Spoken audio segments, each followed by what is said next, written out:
Good morning, chat. It is 10:14 a.m. I am late. Welcome. Okay, so yeah, a bit of a different one today. For our workshop, we are gonna be doing a little bit of a history lesson. So this came to mind. I forgot when, but a few days ago, I was like, you know, what would be nice? Instead of having to worry about what to do every week, what I could do is I could give a little perspective and detection on the various open source malware, and or do not even open source, maybe even do like a little deep dive into things that aren't already widely documented. Now, unfortunately for today's case, it is actually widely documented, but I don't think enough people know about Gh0st. Now, obviously, if you are in the industry, you probably have heard of Gh0st before. So earlier this week, when I thought of this idea, I was like, I'm just gonna go into it without doing any prep work. I mean, I did do a little bit of prep work last night, which is how I came to this presentation. I was done at BotConf 2023. Music is a little loud. Is it? No, it looks fine. It's like -25. That's like pretty low. I'll turn it down a little bit more, I guess. Anyways, so yeah, right. What was I saying? Yeah, so I did do a little bit of prep work. I already knew about Gh0st. I mean, I think pretty much anyone who's looked at malware, especially Chinese malware, in the last 5 years, you probably know about Gh0st already. Actually, it's been around for longer than that, and but it's not as widely used, especially by English speaking adversaries. So I figured I'd do a little deep dive today, and because Gh0st is like really common. So yeah, I came across this presentation that was done by these two fellas at BotConf 2023, and turns out they actually did do a little history deep dive on Gh0st for a little bit. So I figured we might as well use their presentation to get a good head start. Of course, you can watch the entirety of the presentation by looking up this. Actually, I can just post it in chat. You can find the video to their talk in the link there, because it is on YouTube. Now, yeah, I figure I just start from the slides. Let's just start from Gh0st itself. So Gh0st has been around since 2008, and basically it was open source as early as 2008. I actually didn't know this until I saw this presentation. I knew it has been available since like early 2010s. I didn't know it was actually as early as late 2000s. And yeah, it has been used by Chinese adversaries since then. And you're still gonna find a lot of it, especially amongst e-crime groups, and the main reason being that there have been so many different forks of it, and a lot of e-crime groups have developed their own builders around this original Gh0st RAT. But we're getting ahead of ourselves here. Let's talk about the actual origins itself. So made by Rufus security team, or the Red Wolf security team, as the Chinese literally translate to that. Yeah, they were apparently active in late 2000s, and it was basically made by a bunch of passionate Red Team developers, and it has been around since 2008 January. Wasn't until like a few months later that we started seeing the first version, which is Gh0st 2.5. You can still find the source code of it, I think. I couldn't find it with 5 seconds of Google search, so I'm pretty sure it's somewhere. But the one I have is the Gh0st 3.6 beta, which you are going to be able to find readily available on GitHub. And that was when Gh0st started getting it was like late. It was like 2009, and then it started getting abused. And they're like, okay, maybe that was a bad idea, and it actually was a bad idea. We'll get into why. That's pretty much the extent of all I talk about, though, for the history. Now, if we go to GitHub right now, I thought I logged in. Okay, give me a second.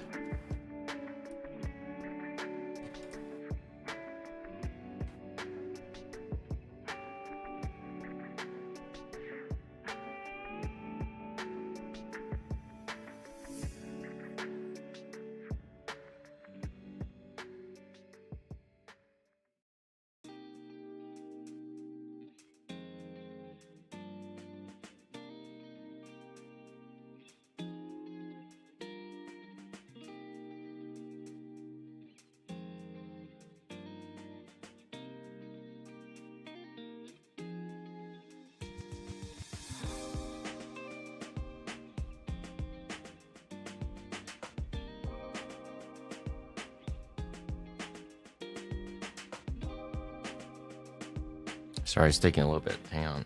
Okay, there we go.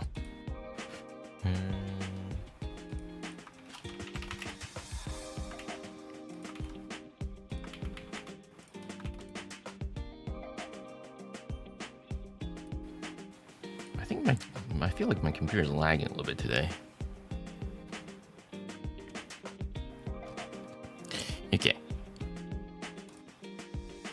So if we go on GitHub, you can actually still find the original source code to Gh0st. You look pretty much just with Gh0st. You're gonna be able to see it, and the earliest I think is this one or this one. Yeah, I think they're both the same basically. As you can see, the commit history actually dates back to 12 years ago, but it's actually earlier than that. That's initially why I thought it was gonna be.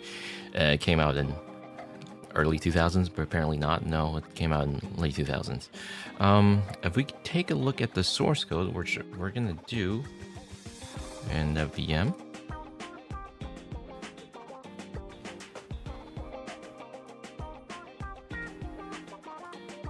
I can just grab it from my.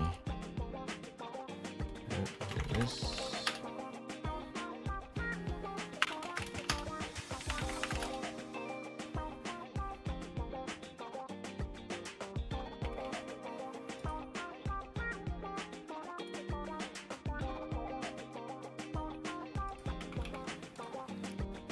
This is Gh0st 2.5. Sorry, 3.6.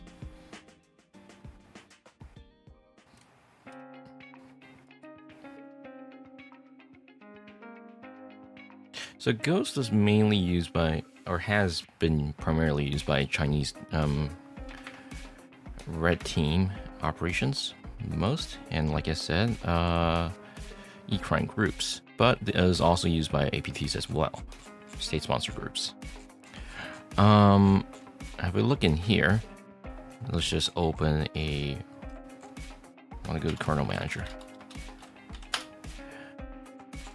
What's actually interesting is if you try to open this in most code editors, it might not recognize the some of the fonts in here, some of the characters used in here. That's because it was in the era where UTF-8 still isn't quite as common.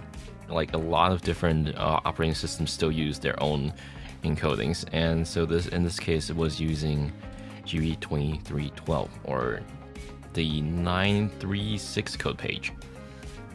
So you gotta set your ID encoding to that. Now, as you can see, Gh0st was a relatively feature-rich malware. And it had the ability to do file management, remote screenshot, remote webcam view, remote shell. I believe there's also keylogger and open, close URL, uninstall, clear event log, change a remark. That's for the controller, basically. And you'll see that it actually is pretty much what a modern rat is like these days, right? It's these days you'll find rats pretty much have more or less the same design. So I'm not implying that Ghost was the first to come up with this structure, but it was an early document. It served as a frontier in early malware development, especially for the Chinese malware, because you'll see that a lot of the stuff that was used here is actually still present in code of many different Chinese malware. Like, for example, the ability to add remarks, and the modularization of it all. Now, when it comes to detection, here's what we're gonna do today. This is gonna be live. I have not done this before stream. We're gonna pick a random Ghost sample, and I'm gonna tell you how I'm gonna go about how you can go about writing a good YARL for detecting this. Now, I believe this was also mentioned in the slides. Basically, in the earliest version, in the publicly available Ghost version, you're gonna see a lot of different. You're gonna see that it is basically meant to inject into SVC host or pretend to be an SVC host. I think it has both. I think you can do both. And if you want, you can actually compile this yourself. Now, it might not compile right away. If you are on a more modern version of Windows, keep in mind this came out in the late 2000s. There are forks, a lot of forks actually, on GitHub that would give you a better time developing around Ghost. There are modern forks that have been updated to fit and work with modern Windows. And in fact, we might even take a look at one of the forks today. So one of the most prominent. Is this one not working again? God damn it.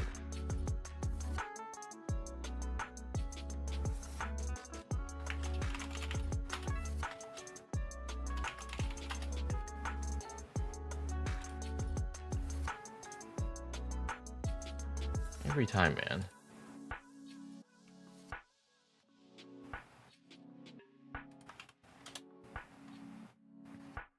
There we go. Right. What was I saying?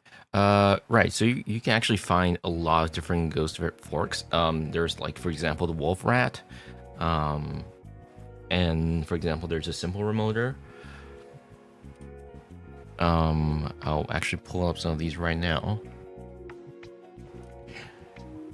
So, for example, this is Wolf Rat.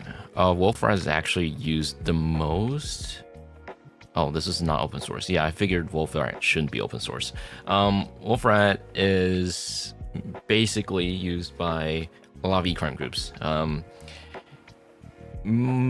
For many of the smaller e-crime groups, they will probably use Wolf Rat for a bunch of different purposes, but it's usually like, the typical e-crime stuff where, for example, fake software and whatnot. And there's also the simple remoter.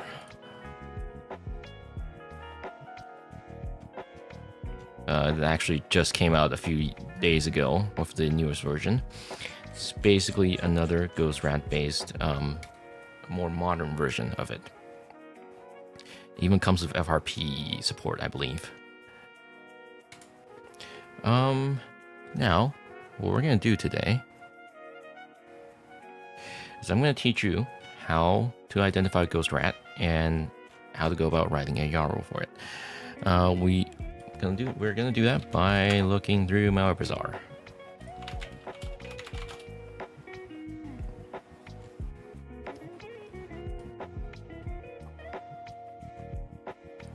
And we're just gonna pick a random sample. Hopefully not with the ones used by what's their name? Server Fox, because the Server Fox ones are ridiculously annoying to look at. We're gonna take a look at a few older ones, I think.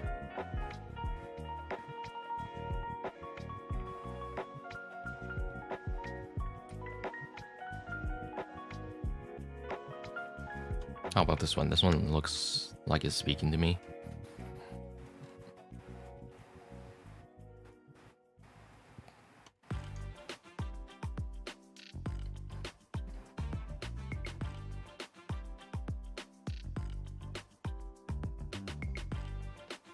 Ooh, it's actually quite big. I'm looking for something a little bit smaller.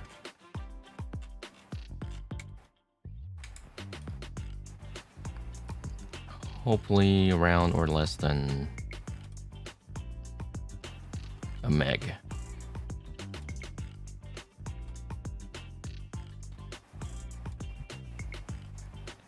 I want to look at the core itself.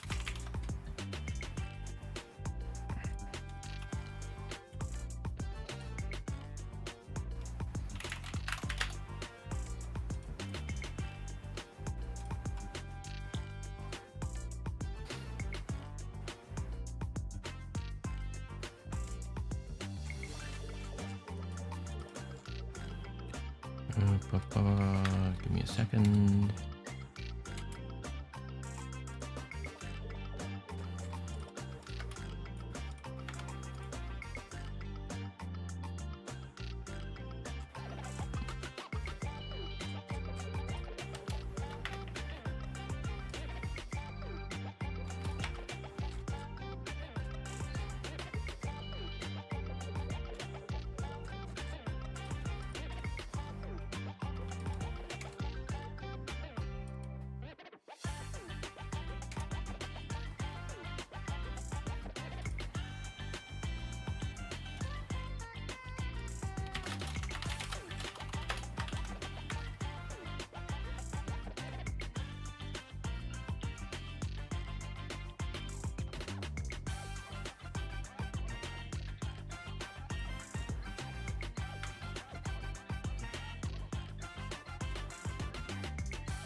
Oh wait, no, this isn't Ghost. That's not Ghost. What? Why is this marked as Ghost? Let's look at a different one.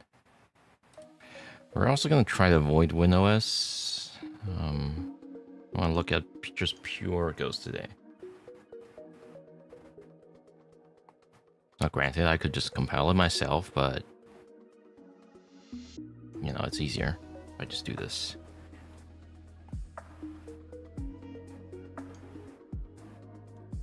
And more realistic.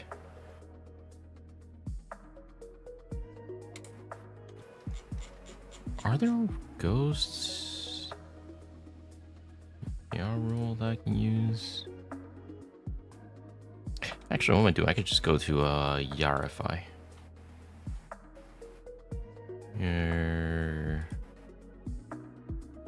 Yarhub. Ghost.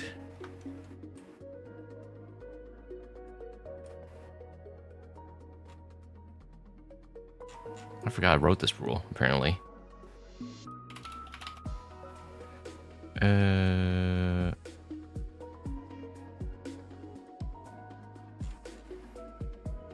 No. Wow, really? No one's written a ghost rule on Yarify? Really? Okay, that's surprising.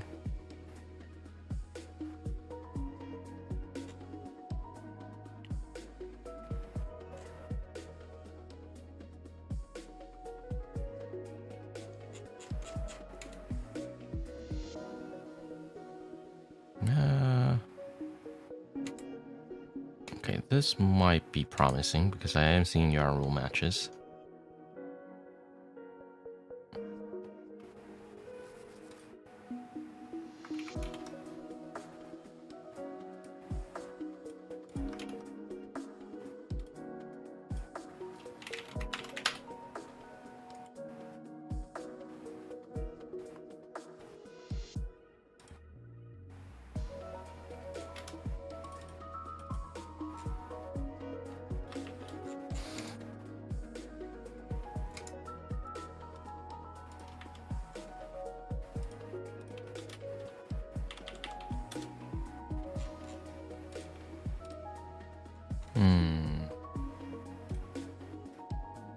Okay, I have a plan B.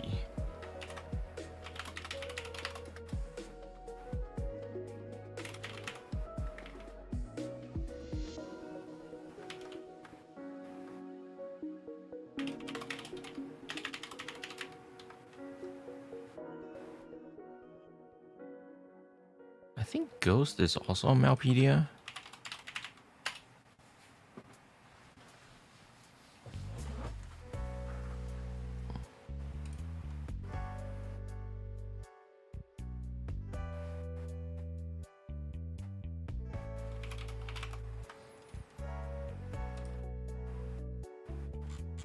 Do they have a sample here? No.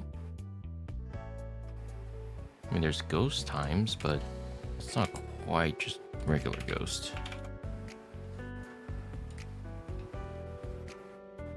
I mean, I suppose we could talk about it.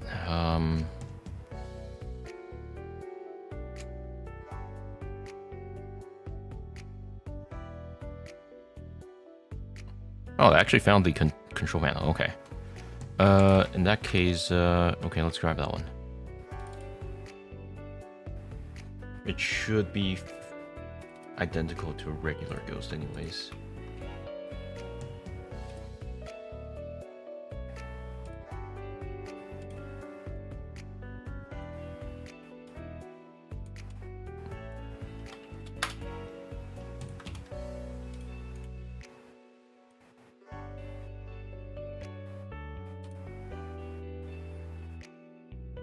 Oh, cool. It's even got a PDB. Okay.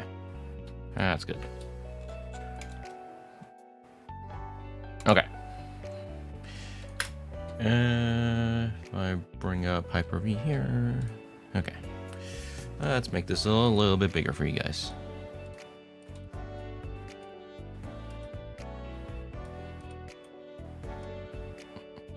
Bigger? Here we go.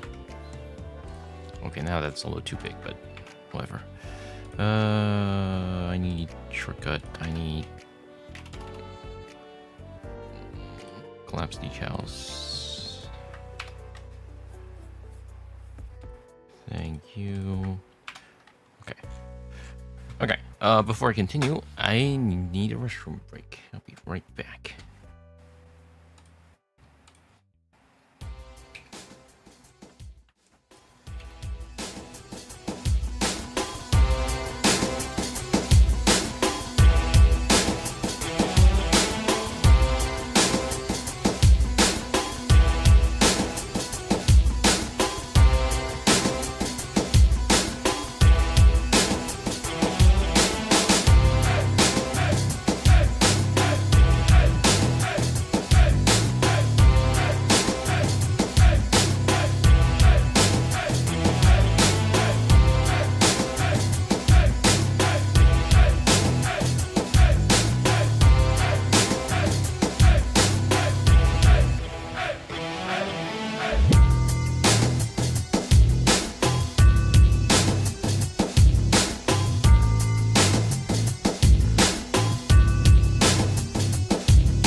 Hello, I have returned. All right, so let's take a look at this ghost sample. Now, I'm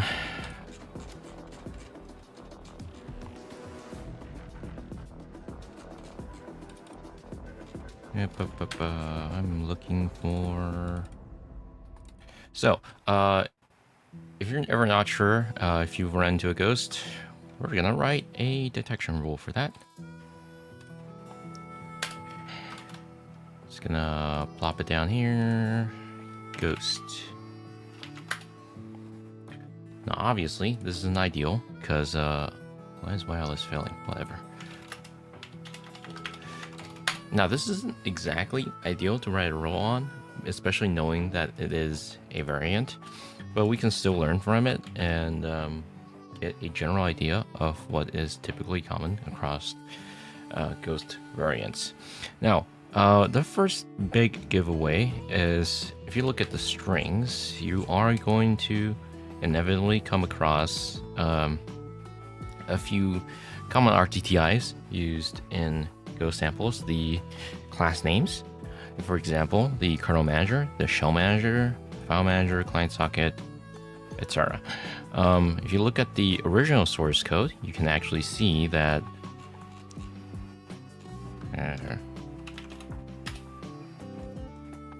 we have the same thing. We have the kernel manager, we have the shell manager. Now, a lot of ghost variants will sometimes either create a completely new plugin or module functionality, and or remove some of them entirely. Like, for example, many of them probably would not have audio manager. Many of them might not even have video manager, etc., etc., etc. But you can always include those in your rules.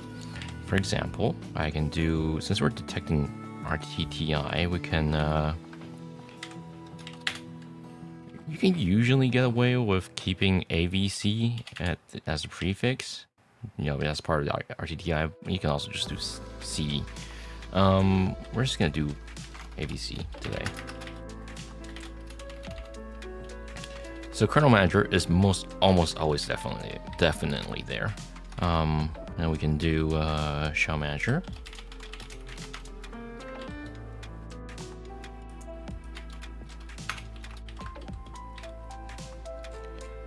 And maybe file manager. Oh, file manager is a little bit common. Client socket.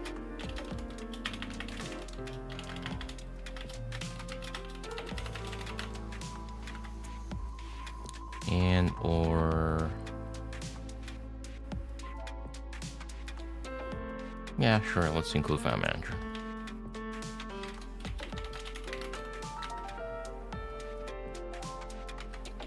Okay.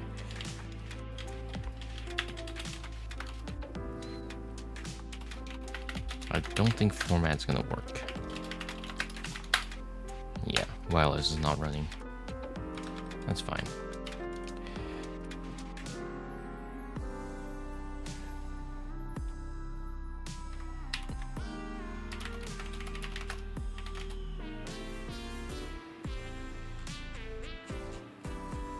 I thought I had to. Oh, no. Hang on. I might actually have compiled a regular Ghost before.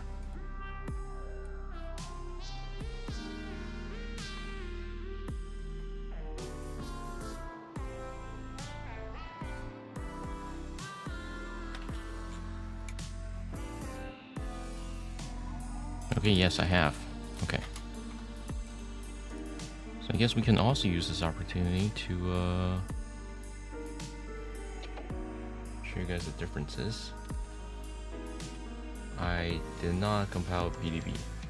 Okay, great. There's no debug symbol. Well, that's cool.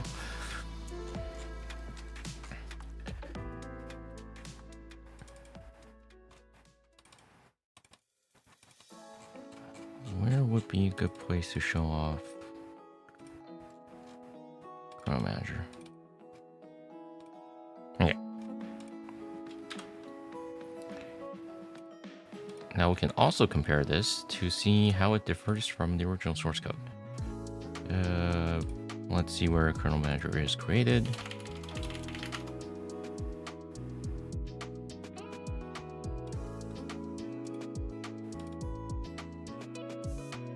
We need to set the encoding type.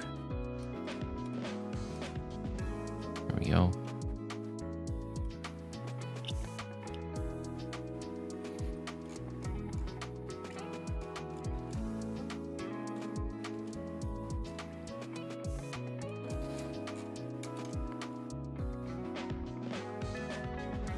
Is this main? Tell SEM. Main. Okay, this is main.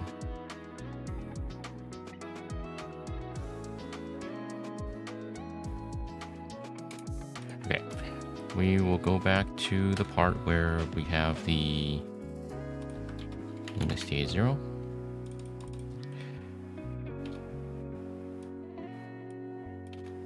Yeah, pretty much when you come across a Gh0st RAT, this is almost always what the main will look like. It starts the Windows station, and oh, come on.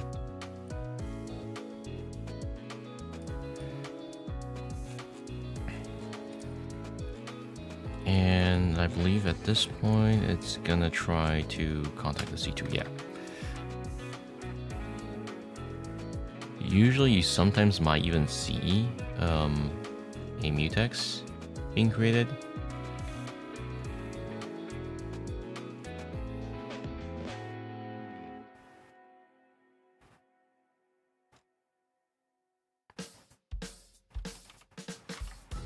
Yeah, see, this part is exactly the same.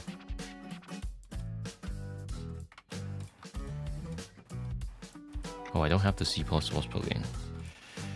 Well, we can go here. There we go.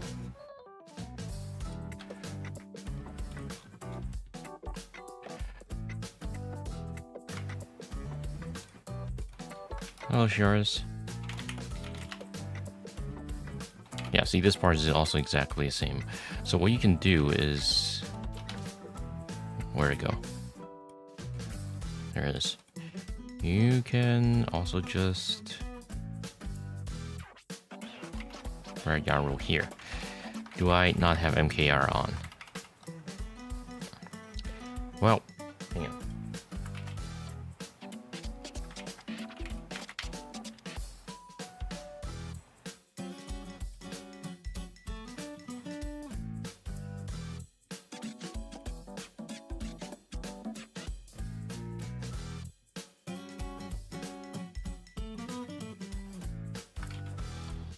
Did I not install MKR? Oh, I didn't. Well, sorry, give me a moment.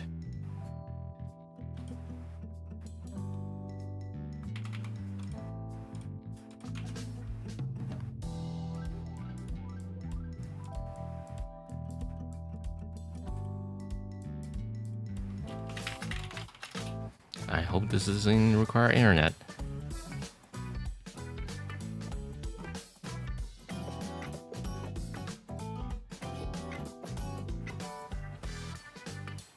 Okay, this requires internet. Yeah. Give me a second.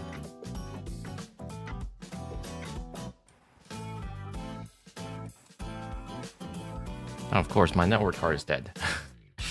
Okay, sure.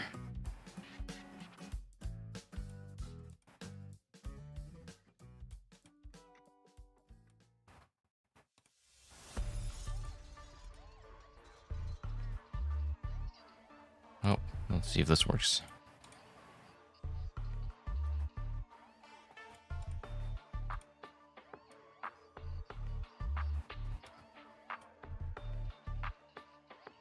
Okay, there we go.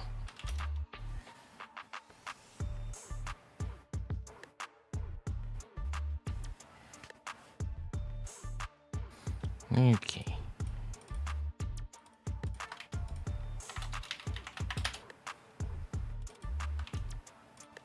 Let's try that again.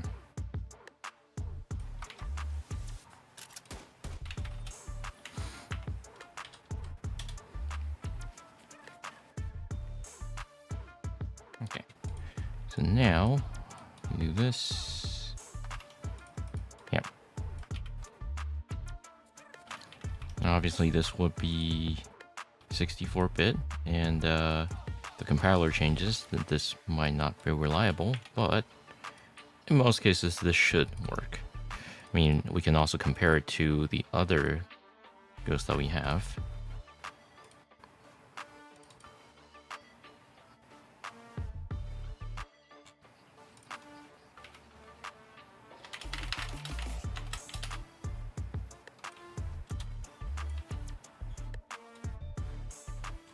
Nope, not you.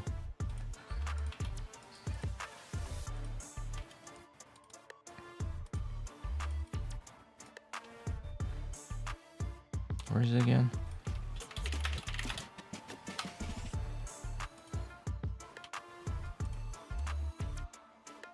There should be a sleep nearby.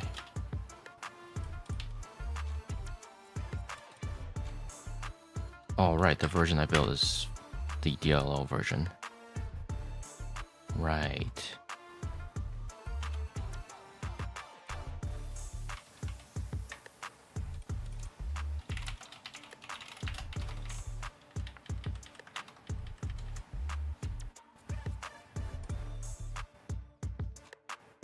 Well, let's try not to rely on win main then.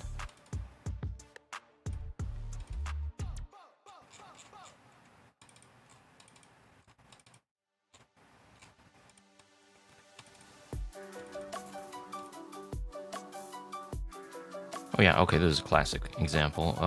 This is where it usually gets the OS name to report back to C2. Remove the string, thank you. Of course, the implementation will always differ between Ghost variants. Some of them might not even have this part.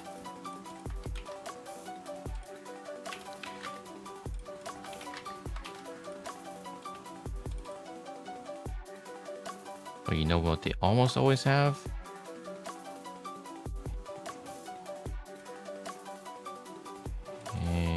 A part where it gets the CPU name. Now, with that being said, I wouldn't recommend using this part as a rule, because this is so common that almost every malware gets the CPU name from here. So I would suggest other places.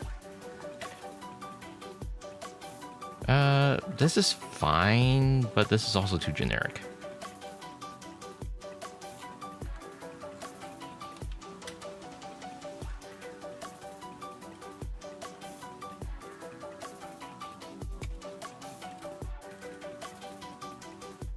Now here's one thing you can do to speed this up. If you want to find features, use Kappa. Apparently Kappa is I have the rules here. I do. I think it's someone's working on 9.2 patch for it.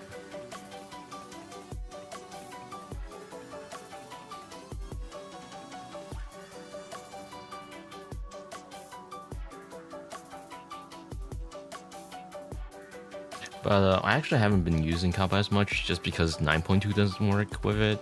I use 9.2 the most these days.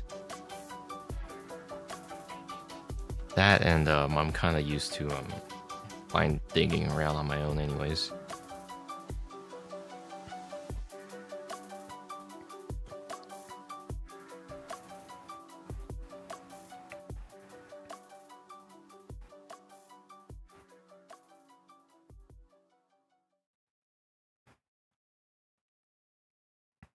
So, let's see. Oh yeah, by the way, this one has a PDP path. No wait, not this one. This one. SVC host, all features encrypted 1205 is what it says.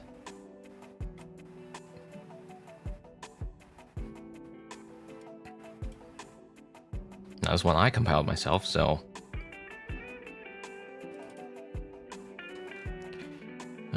let's see here. That is remote shell. That looks standard enough.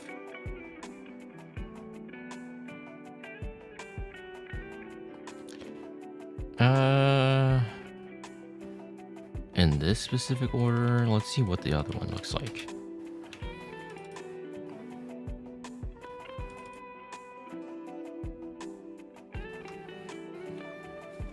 I wish the screen was bigger. It wouldn't be an issue if I were doing this on my own, because I use the entire screen as real estate, but for you guys, it's gonna be kind of hard.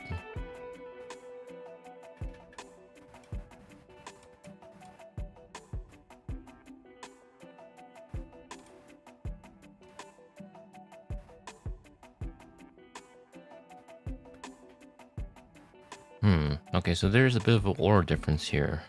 Usually done by compiler, not the developer's intent. But we could probably still make this work.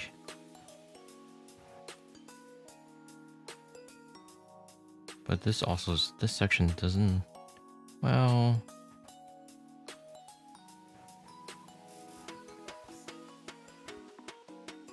Oh, maybe do something like this?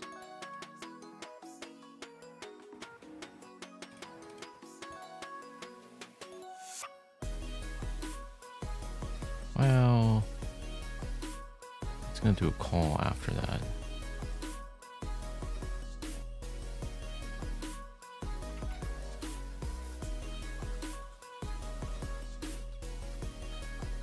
What I might do is... compare these.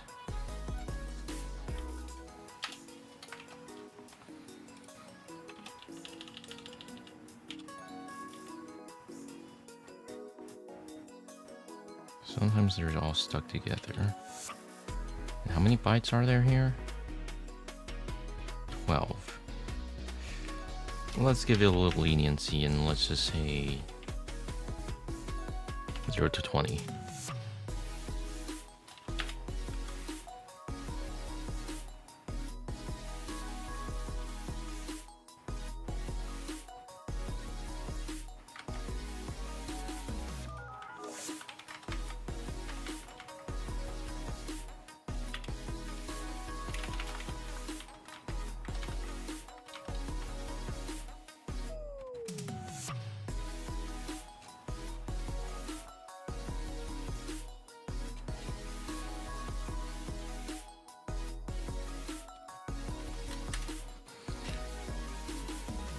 Do I have the Gh0st controller set up?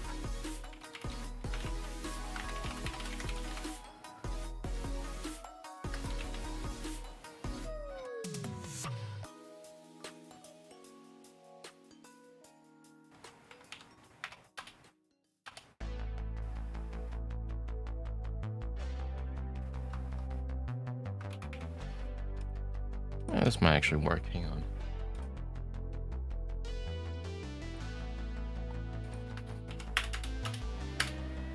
So this is one from one of the open source versions. We might need to change our encoding. Hang on.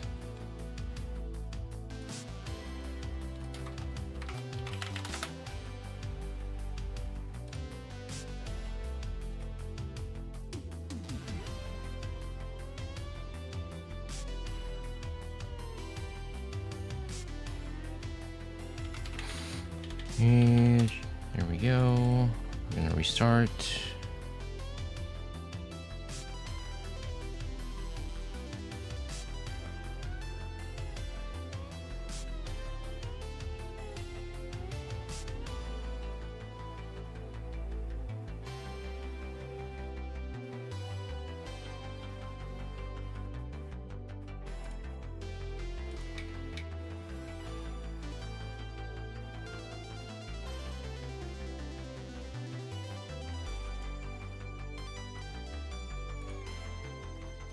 So this is the Gh0st 2023 variant that you can find on GitHub. As you can see, someone put a lot of effort into decorating their endpoint management. Can we build a client here? We can.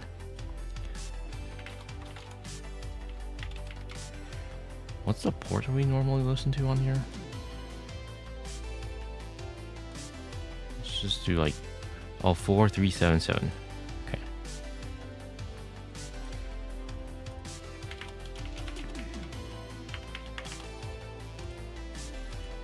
Ew. Wait, what?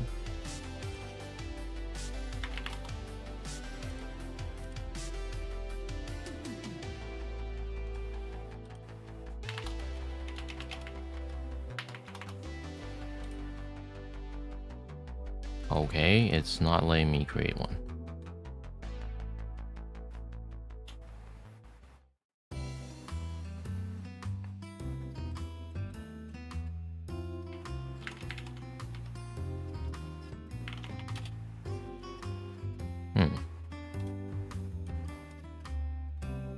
Yeah, the thing is with these is that they're usually pretty bare bones.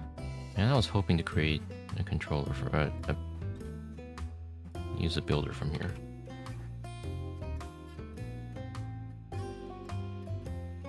Okay, this thing. Why does it keep crashing Explorer? Okay, that's fine. We have another one we can use, which is Simple Remoter.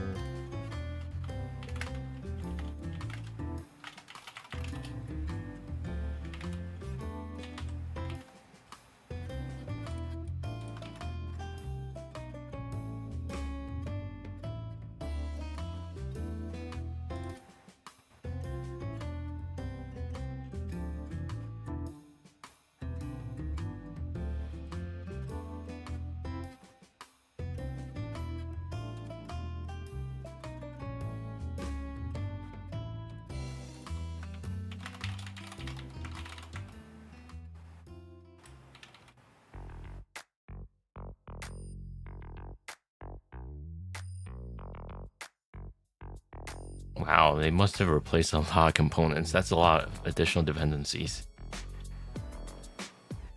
I've never actually looked at any of the clients generated from Simple Remoter. Maybe I should right now.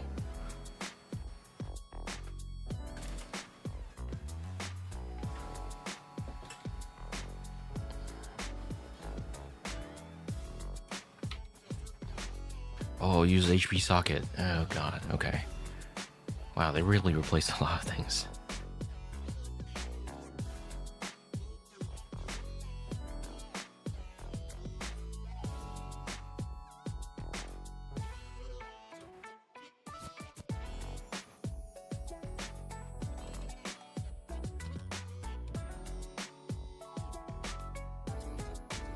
Right, okay. We will generate one. That was shine.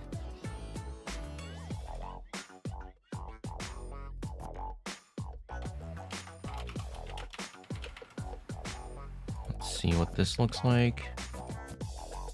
Actually, well, if you're gonna give me a PDB, we might as well, right?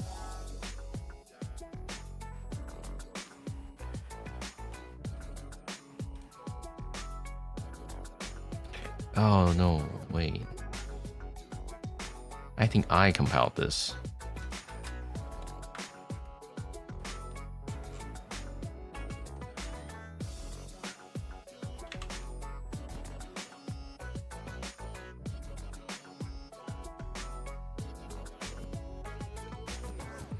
What does the full one look like then?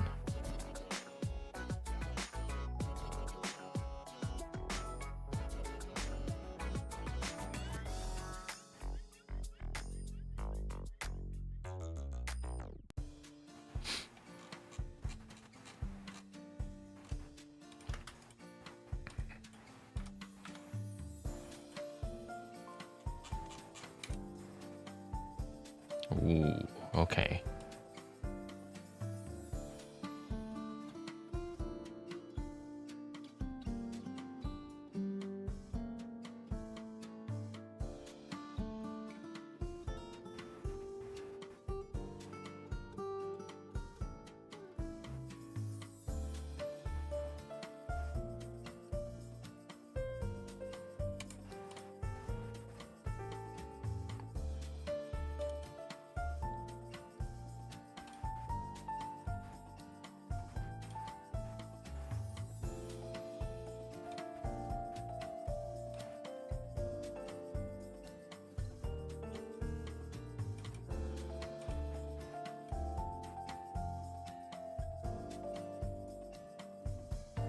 Hello? Oh, it's actually installed. Okay. But I'm not seeing anything. 6543.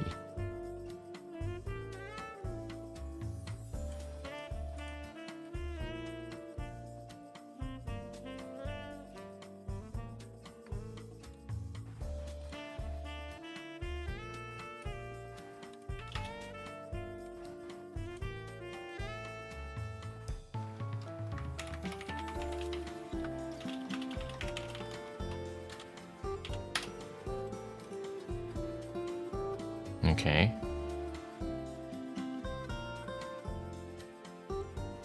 Oh, wait, I'm connected online. Oops.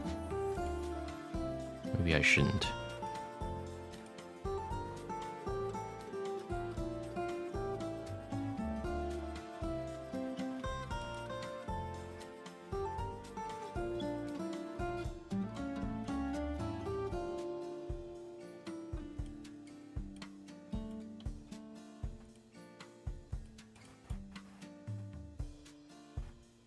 Okay, let me get rid of this real quick.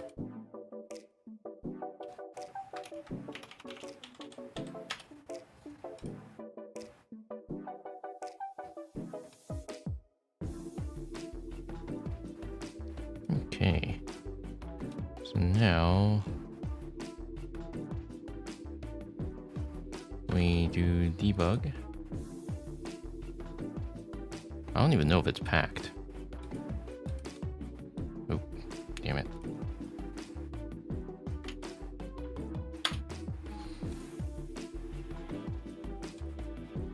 It is not. Okay, so in theory we can just...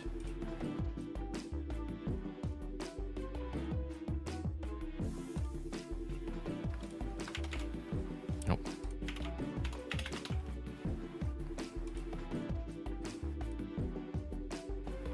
Should be able to just do this.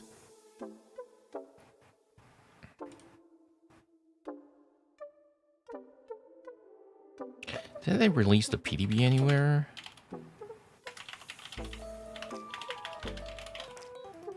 I don't think it did.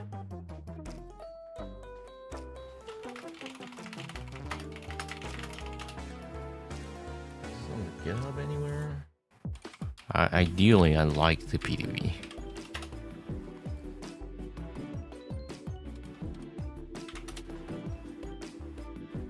Release. No, they did not include the PDB. Wow, okay. Means we have to compile ourselves, which we're not going to do right now. Nope.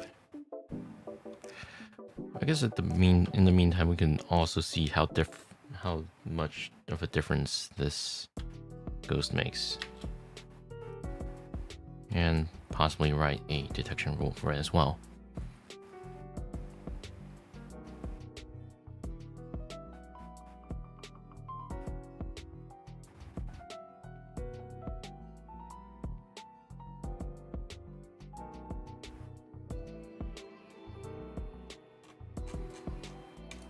Oh yeah, there is a lot of additional libraries. Okay, cool. Oh, I bet Kappa's gonna be thrilled to see this.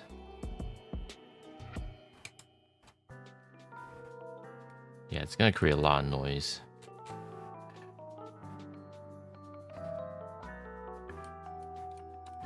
What we can do is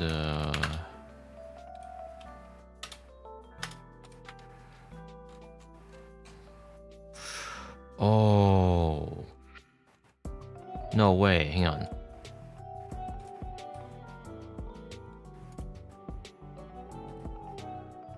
Is it obfuscated by default? Really?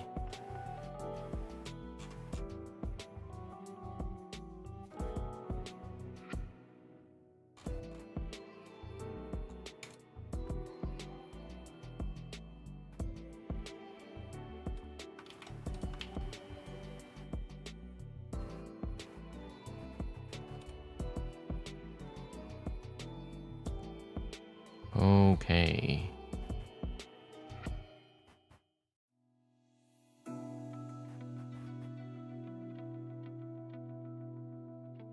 Nope.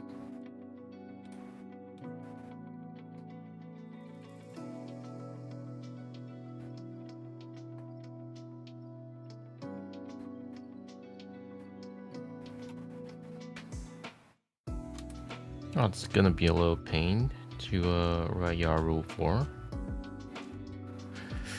I want to take a look at the RTTI first.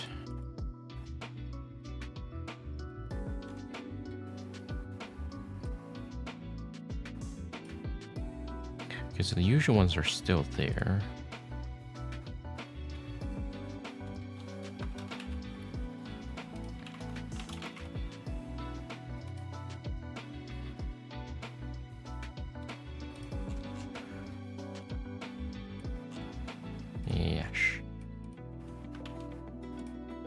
I want to see how much of this still matches this variant.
Well, I mean, oh, good to see that's still using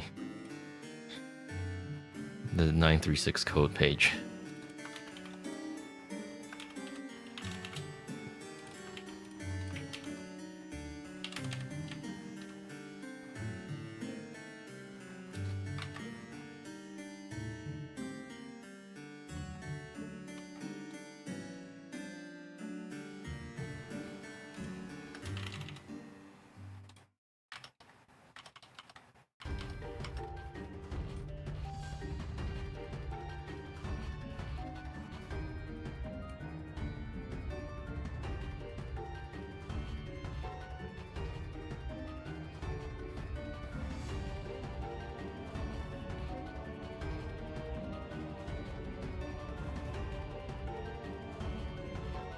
What's the hell encoder exactly? We saw that in the encryption field before.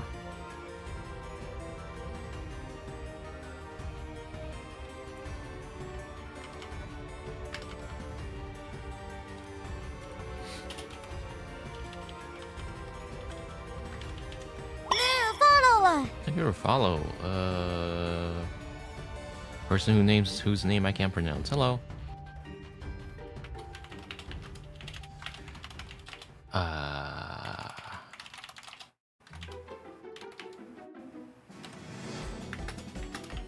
Hello. Welcome to the stream.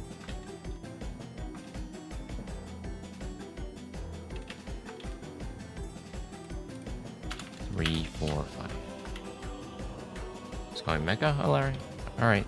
Hello, Mecha. Welcome to stream. Ew, let's do like. Well, keyboard manager should be in the base too, right?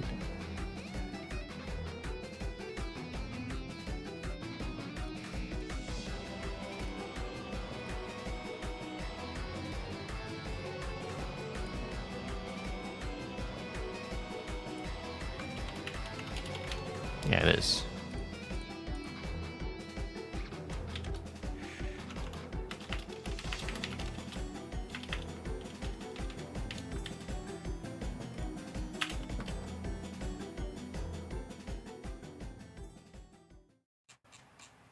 or 5 of RTTI.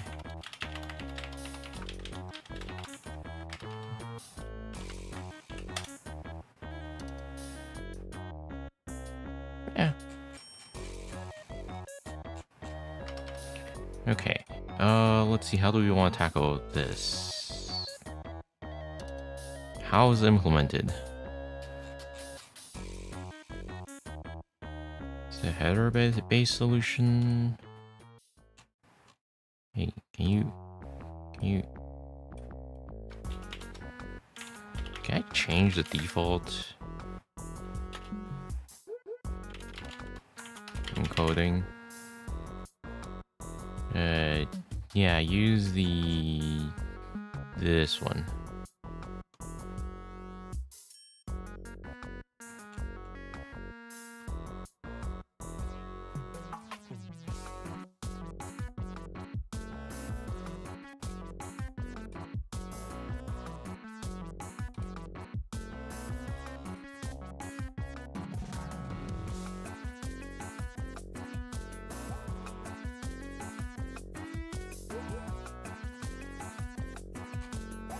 We will jump back out first.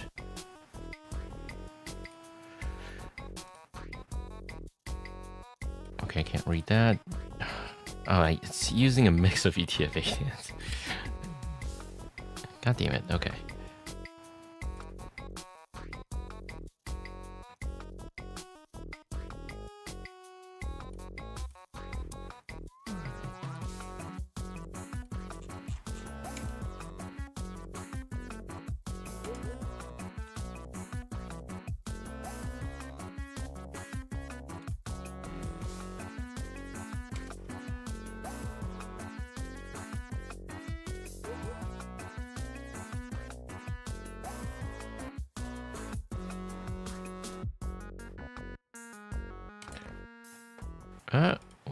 Wait. Was this used anywhere else? So that might be a good indicator. Oh, no, it's not. Okay.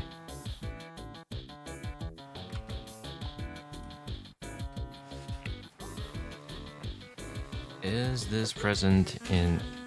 Oops. Is this present in the client?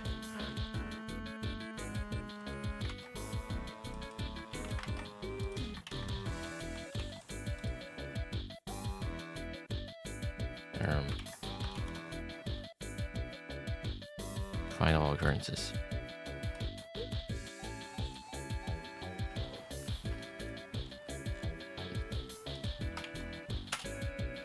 It's supposed to be 1C8.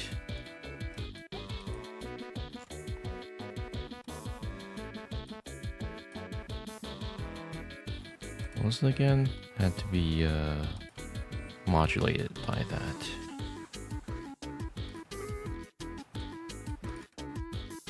No, not you.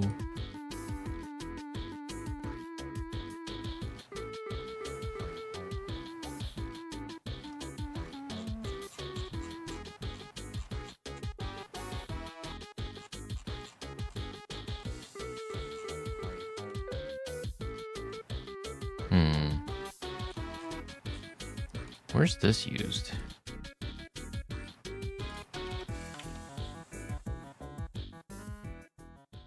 It's used in the server. Okay, well, we can't use that then. Damn. Okay. What about you?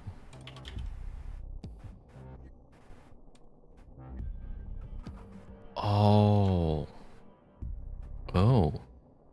Oh, that's what the hell is for. Okay, I see.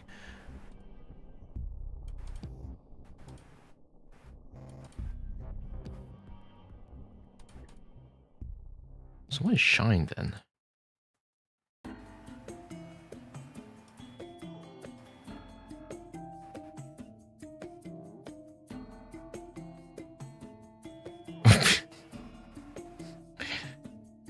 Interesting flag name.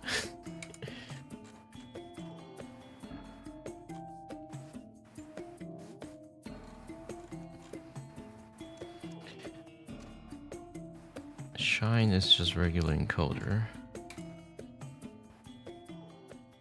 What is the tool name? It's just Gh0st. Well, this specific variant is Simple Remoter.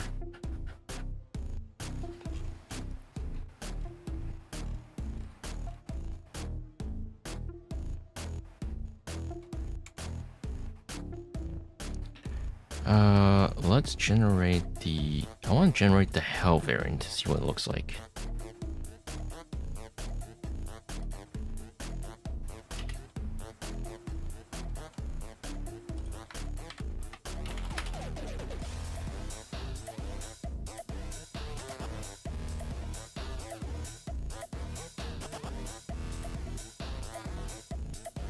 I wish they would include the PDB.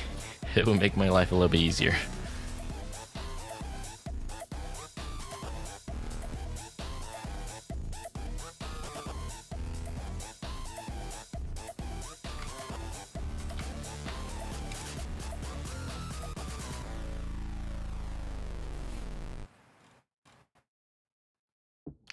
I love how some of the comments are in Chinese and some of them are in English. It's like they can't decide.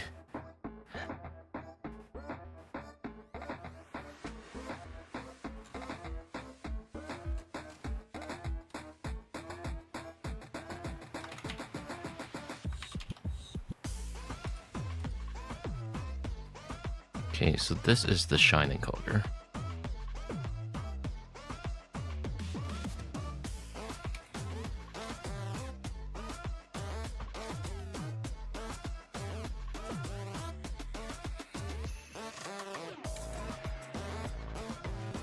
But wait, who implements it? What?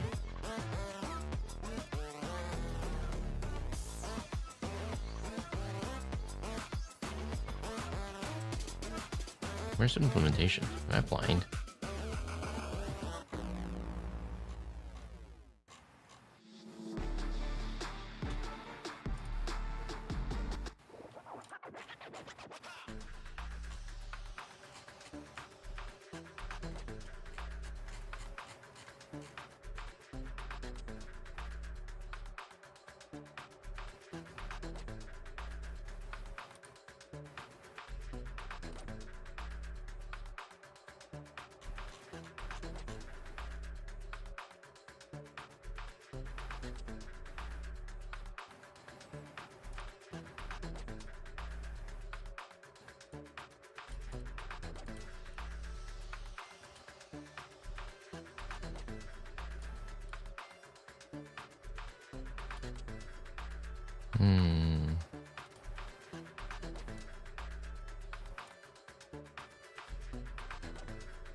Oh yeah, this is a new feature. I thought it was pretty funny. There's there's a crypto wallet address hijacker. That's a new feature.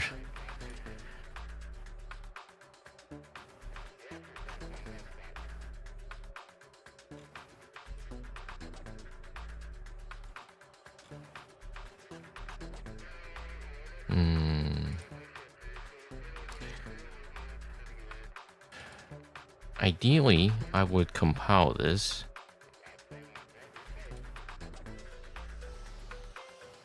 Does it use any submodules or?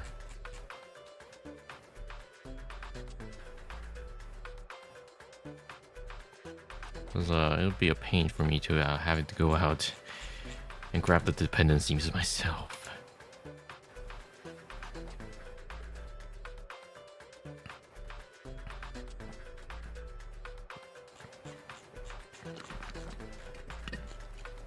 I don't think they're even using, yeah, they're not even using CMake. Well, that's a bit of a pain.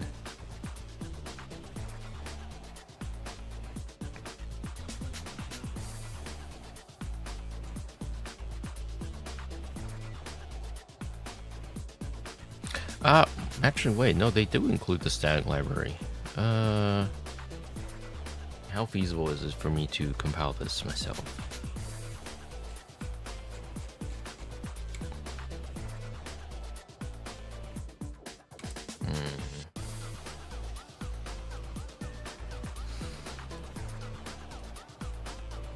Okay, we're getting sidetracked.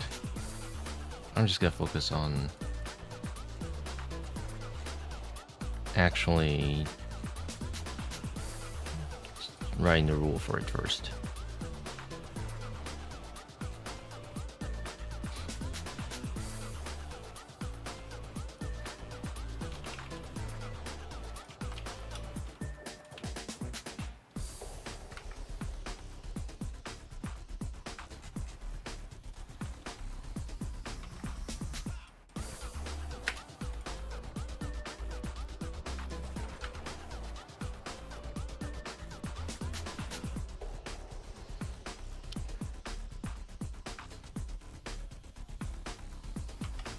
We just call that name.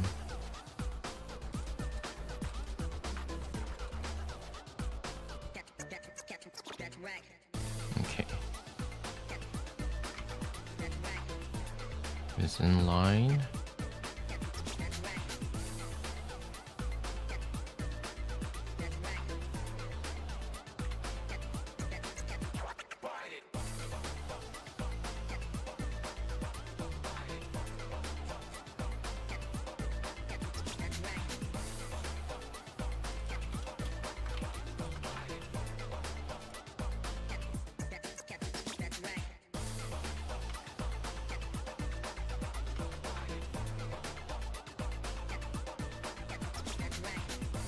Okay, so this should be the main.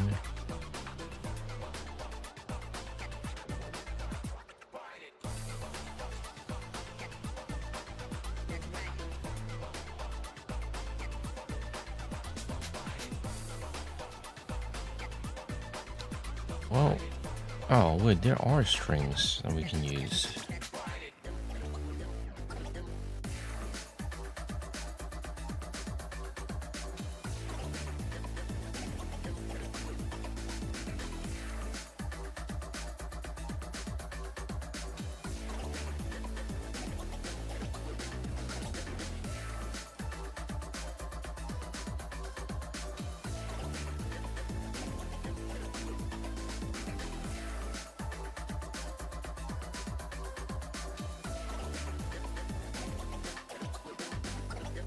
I wonder if there are any Chinese strings. Hang on.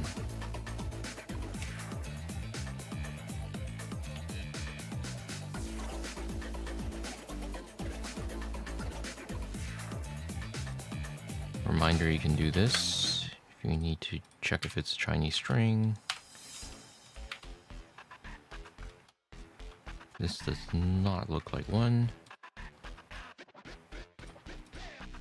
Nope, it is not. Okay.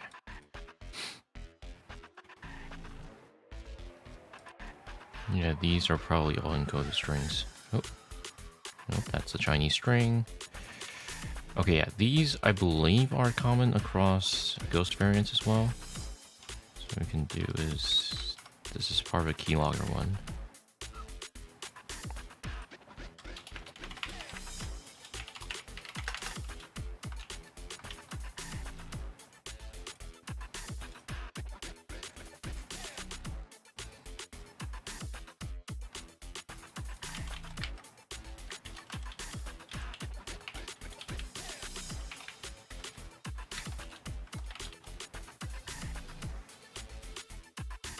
Oh wait, I should probably just do that.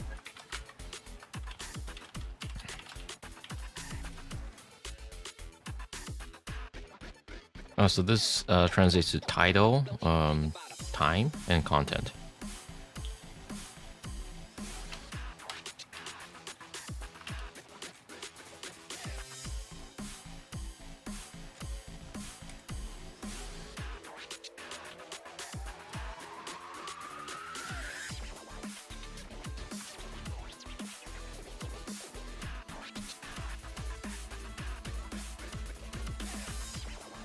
Okay.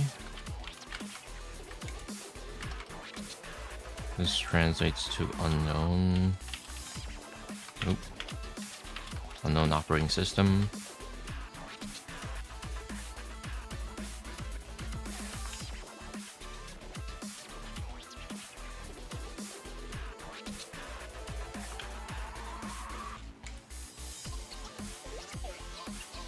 Okay, if the bytes all look like this, I don't know how to explain this, but if you ever see like a 0 prefixed hex value in here, it's usually a non-English string. Unable to create the task scheduler implementation. Unable to initialize com. Oh wow. Okay, that's a lot more error. That's quite a few generous.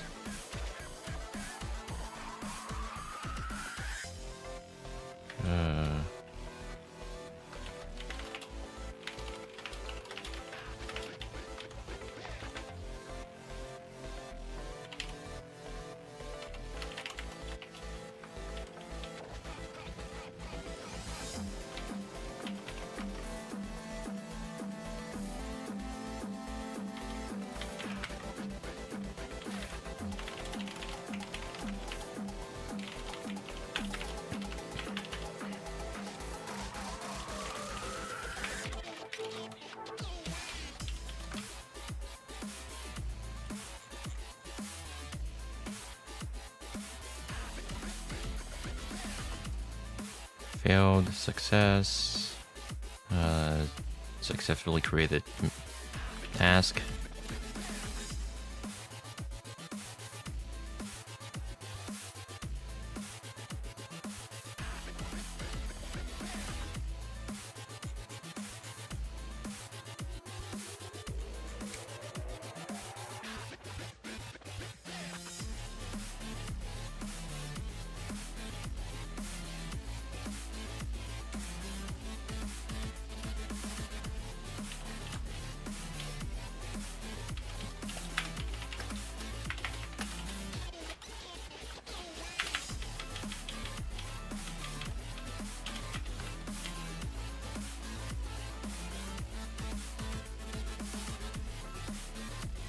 Also compare that to original Gh0st that we have.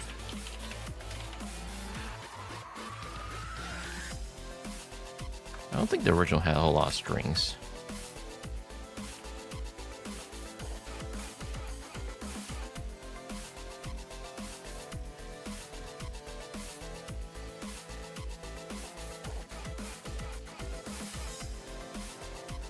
Yeah, there weren't a whole lot of them.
I think that's part of the video encoder.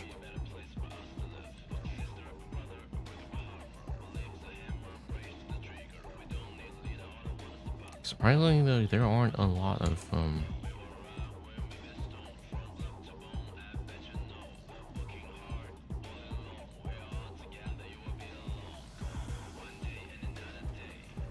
unique strings either.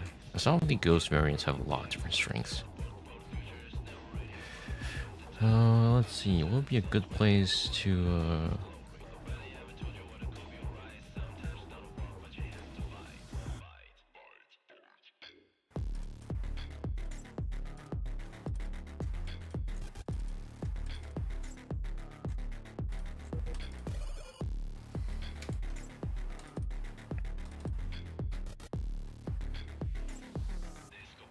this is decompress, zlib.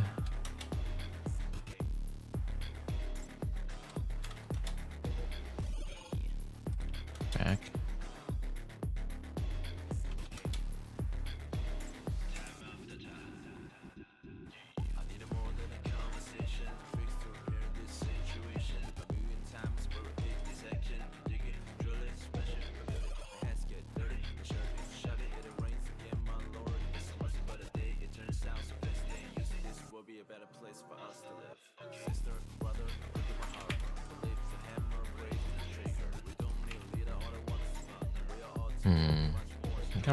They revamped the entire structures of it a lot.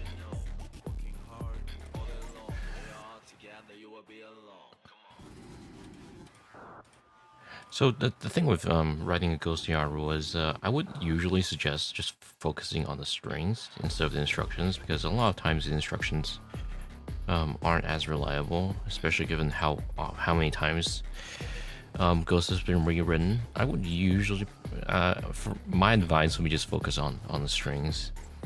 Obviously, you know, they could scramble strings. They could just not have the RTTI show up, etc., etc. But that's at least a I would say 80% of the time works indicator. So I think the REWorkshop rule is fine now. Now I kind of want to focus on the actual usage of Ghost for a little bit, especially the simple remoter, because I think that's probably gonna be used a lot starting ever since this thing has come out. Because a lot of different e-crime groups have had their own Ghost variants, but usually if they're using Ghost, they are usually down to use existing solutions as well, especially if it helps with making attribution muddy. Before I go on, I need to grab some more tea. I'll be right back.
returned.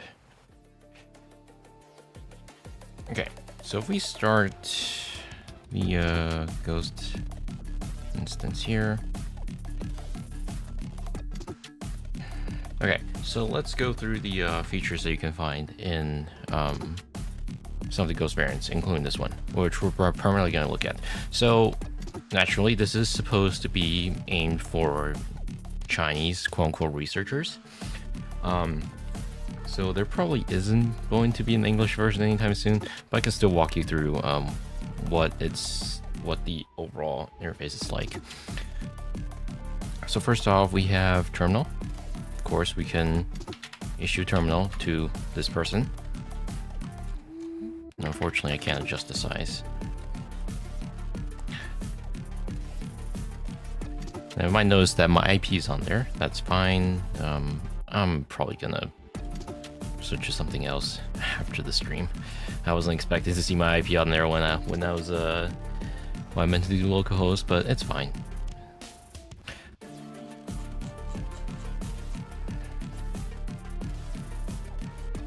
This process management. Of course, you can any process you want, especially it is running as admin after all. Window management can remotely control if you want something to be in foreground or not.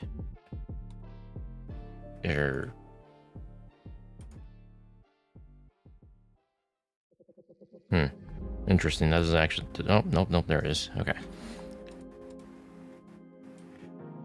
So that is refresh, close, hide, restore, maximize, minimize. Minimize, maximize. And you can close it. And you can also hide it. I don't know why you would. But you can. Actually, I know why you can. I know why you would, but let's do desktop management. Yep, you can do basically a remote view of the desktop. File management. Simple enough. I assume this is local. This is local. This is remote. For example, we can go in here. Now, obviously, it would be a lot more. I would be able to demonstrate this a lot better if I showed the different endpoint instead, but didn't have that set up. Audio management. Oh, that crashed it. Oh, okay, we found a bug. Well, which one crashed? Oh. Oh, video management. I assume that won't work either. I assume this is for webcam.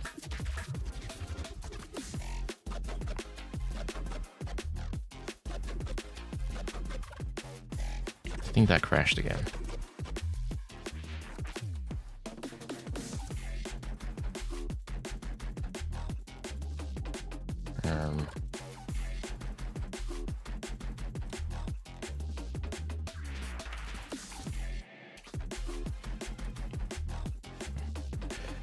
As I was saying, sir. Okay, I think the panel is broken. Releases.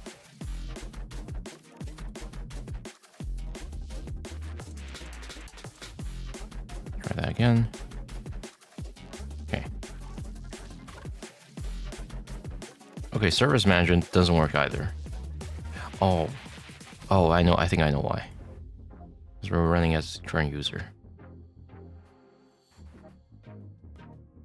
Probably don't have the required privilege for that. But we can still look at registry. Now, granted, you can't really look at anything because it's not elevated. But for user, you can still see things. That is for the server setup. This is the public IP port. Whether you want to use FRP. FRP normally isn't so. Of course, by when the original Ghost came out, there was no FRP, so this was added in Simple Remoter.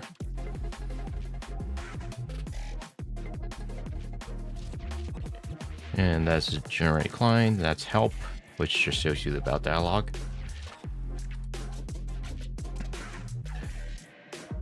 And you can also change the description. Of course, you can also just get. Yep, you can also highlight it. Apparently, in many ways. You can elevate.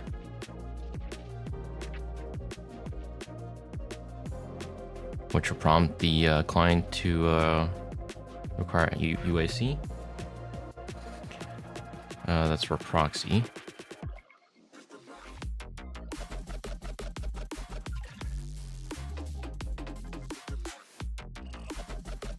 This is supposed to be for a virtual desktop remote control, but it's not working for me. What the hell does this do?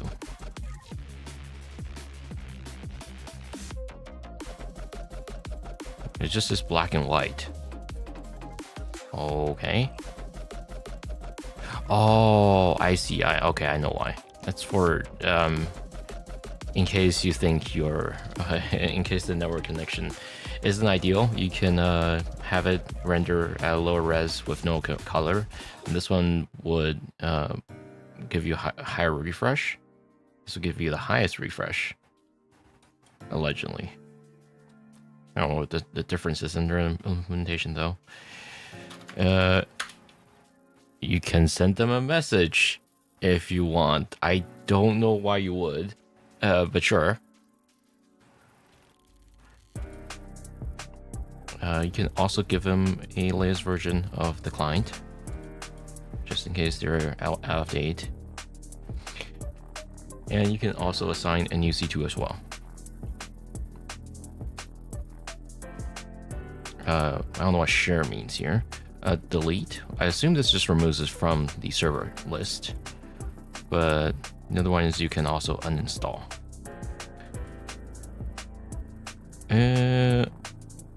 Oh, you can also have plugins. Okay, interesting. This is for code execution.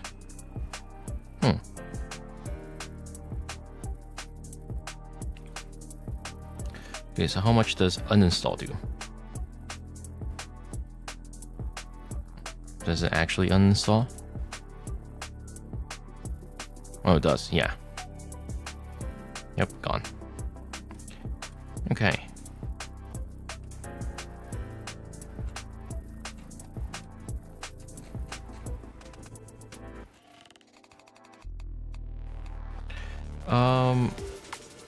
Now, this is just another variant of Ghost. You can also take a look at the I'm not gonna analyze the whole thing again, but that was Simple Remoter. We can go back to the ghost times a little bit to see what was different.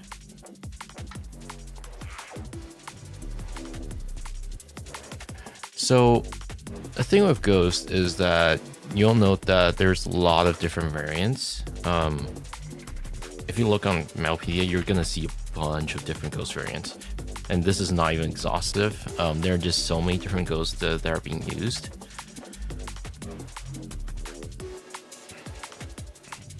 Wasn't there a sugar ghost or whatever from a while ago? I don't know if it has its own entry here. No, it doesn't. And of course there's Ghost Time, which is allegedly related to the AV41 cluster. Yeah, Black Tech.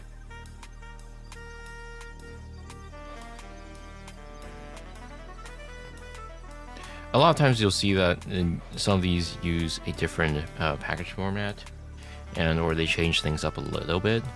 ever so slightly.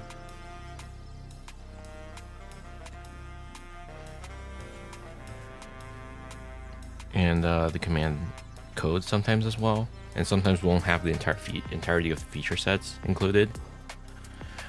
Now the most common rat you'll see is the reason why I named the video, or at least given the YouTube thumbnail, the most prevalent malware, is because it is actually really prevalent. It is most commonly used by e-crime groups these days, like I mentioned at the beginning of the stream.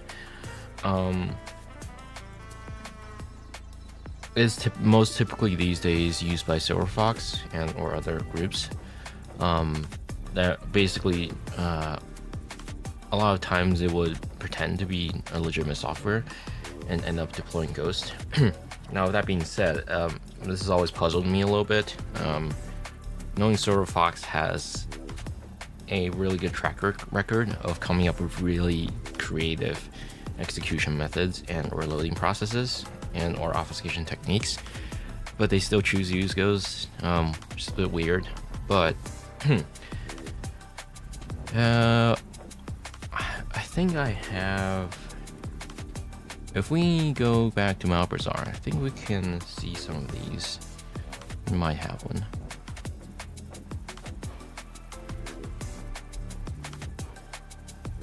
Sure, let's go with this one.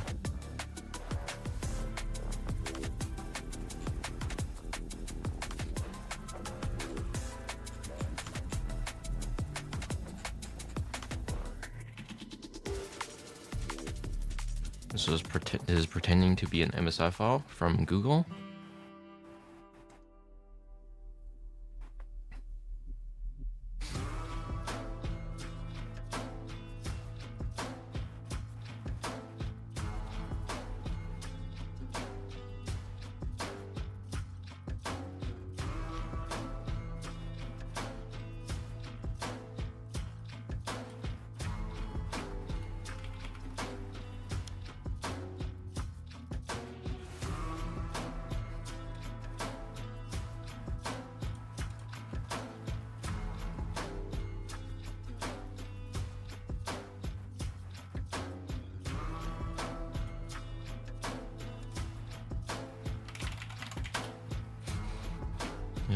We can examine this by using less miserable, or less MSIrables, or just less MSI.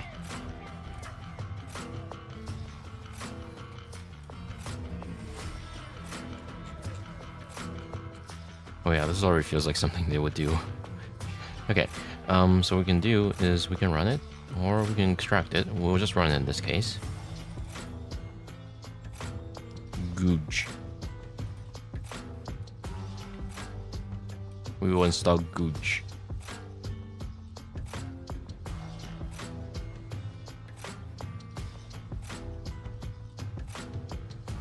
Which will then actually trigger the illegitimate Chrome installer. Well, let's also drop this. And it probably injected into a Explorer instance as well.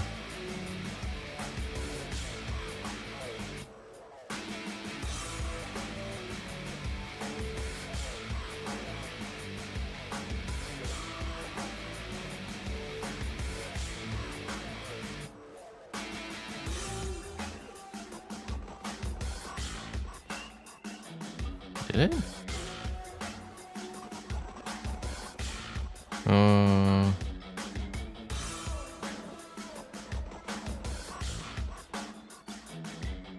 Oh yeah. Here we go. Okay. Did inject into an Explorer instance. So what we're gonna do is start from the very beginning.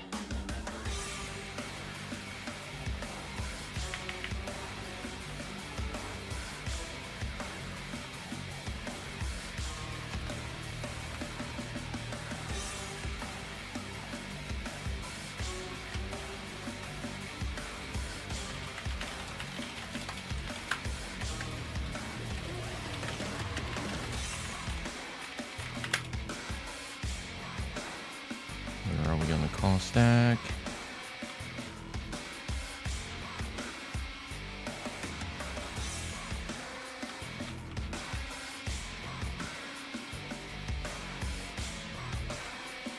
It might be better if we just do this for now.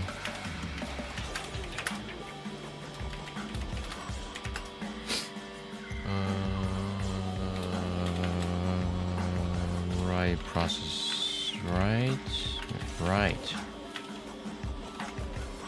What was it again? Right process memory?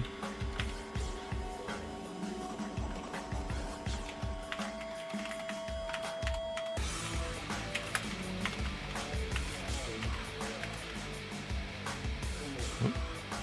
Apparently I accidentally opened up the AD. Okay.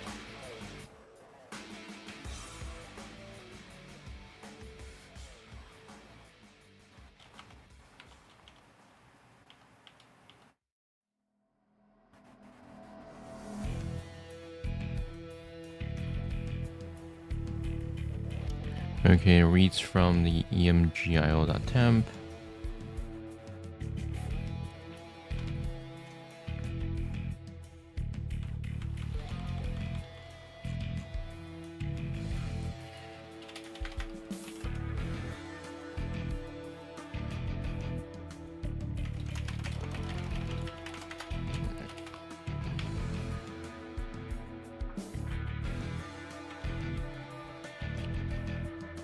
Okay, then starts an Explorer instance.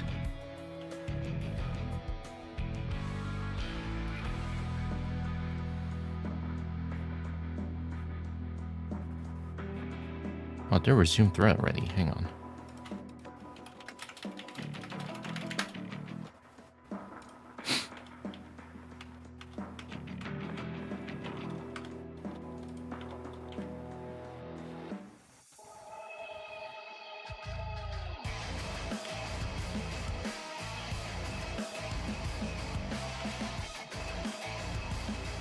Okay.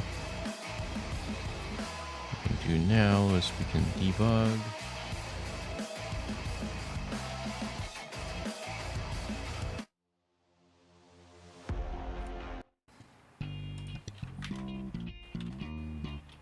Nope. This one, thank you. What is the thread?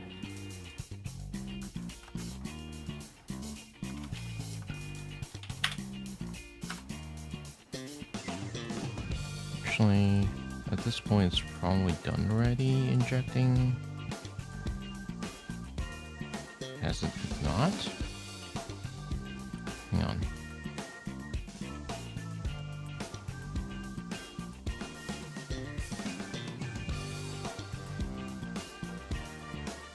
Oh, it hasn't. Okay.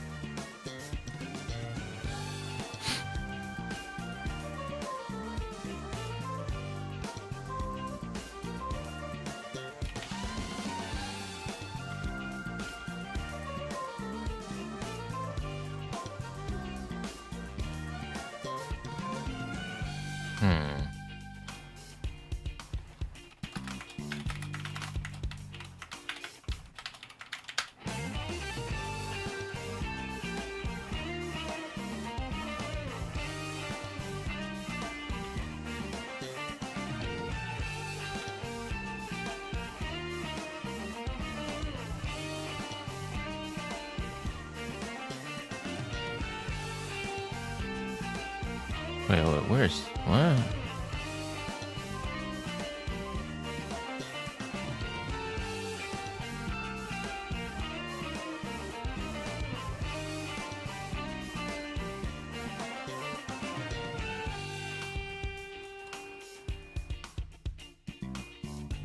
How's it resuming the thread? What's called under career mode thread again?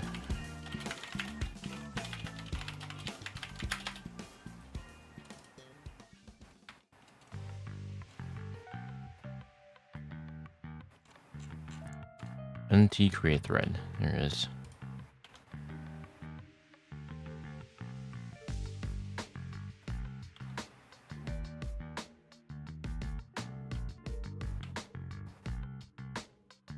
What?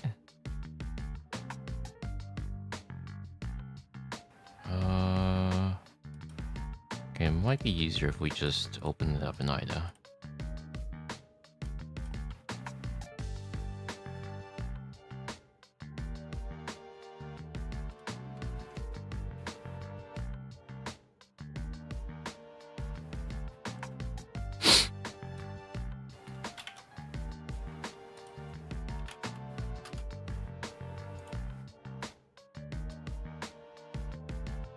Okay, that's quite big.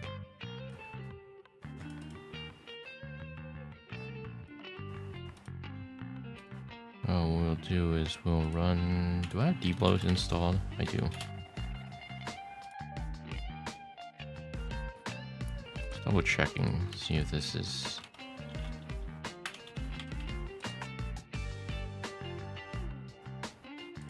Okay, that's more like it. Thank you very much.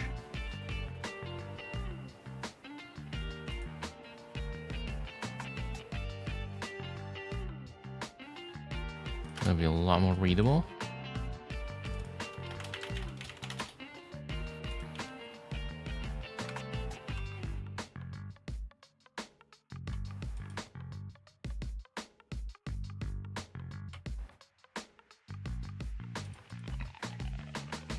Okay, so we're currently here.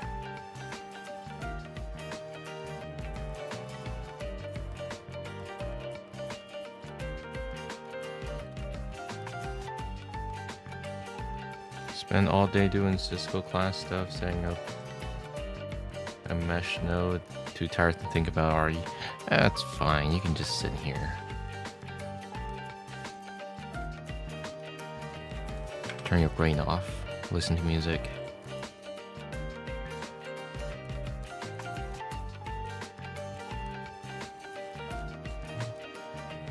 Yeah, it's really annoying to look at. I want to see the imports real quick.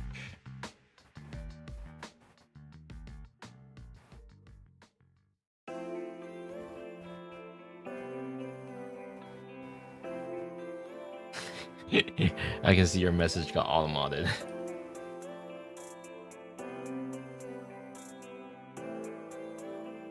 Oh, that's funny.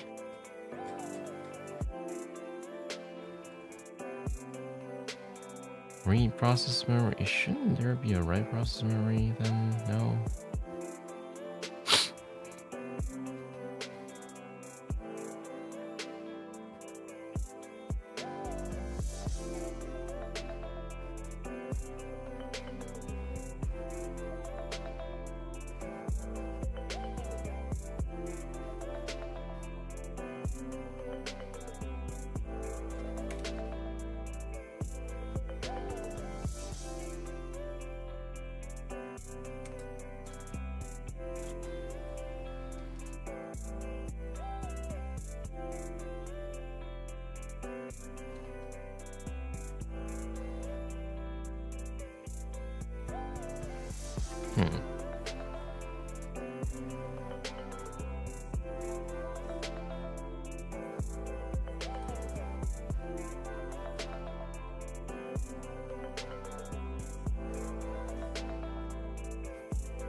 I need to fix this, by the way. I already fixed this, but it's on the VM.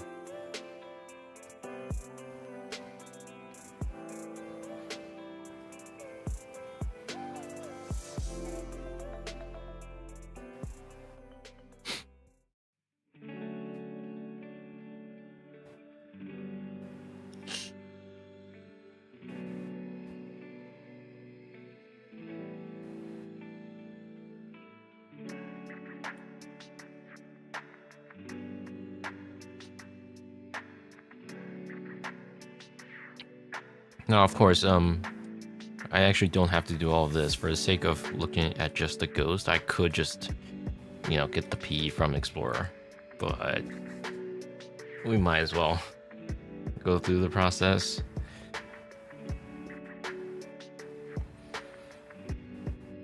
Give it a little bit. In the meantime,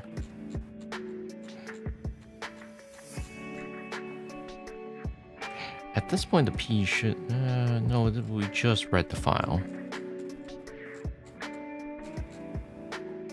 Actually, I want to see the file buffer real quick.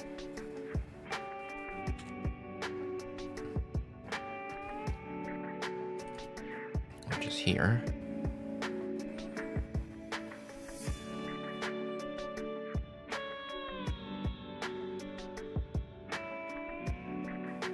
Wait, what?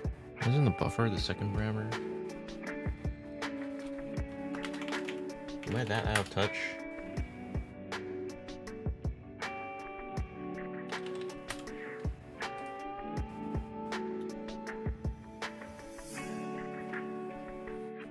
No, that is the buffer. What? Huh.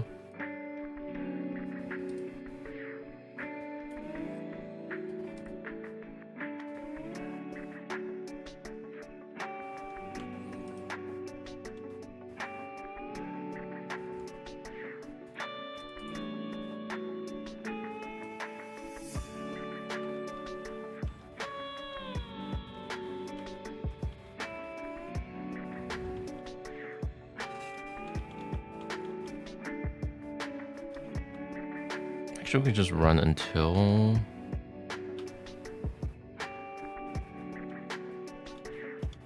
the create process.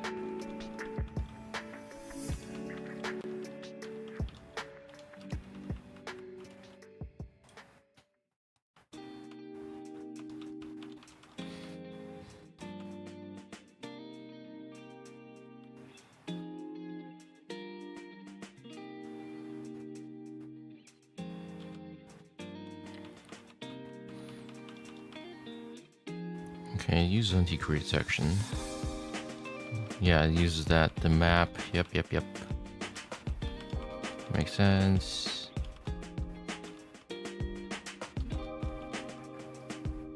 Oh, it uses get thread context. Oh.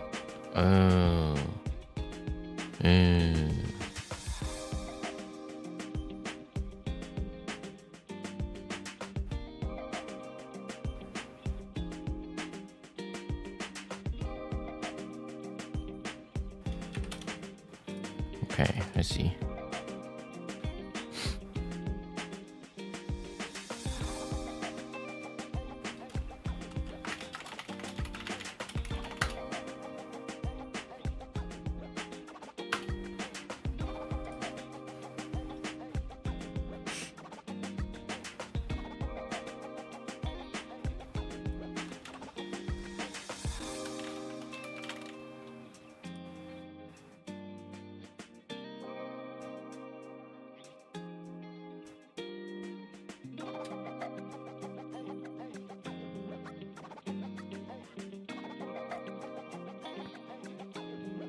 Damn, there's some assembly code? Welcome to my life.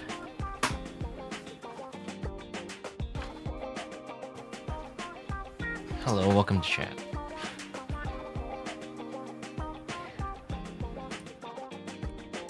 Okay. Where does it write the,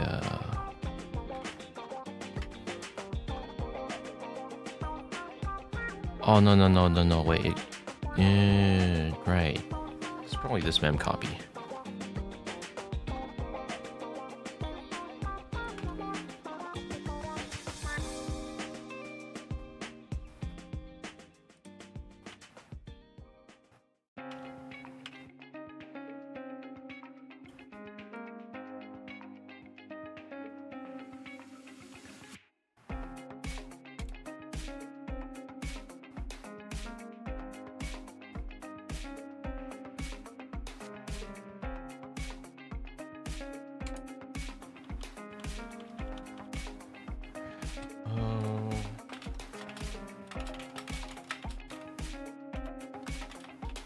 Map view of section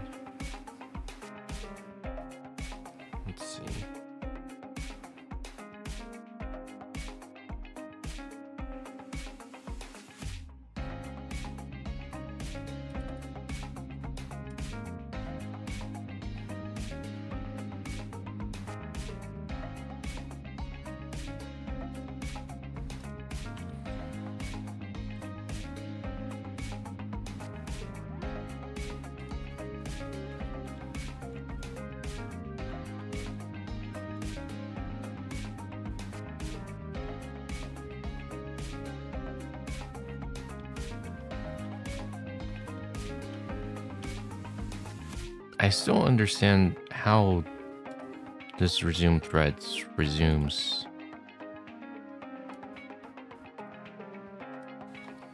This.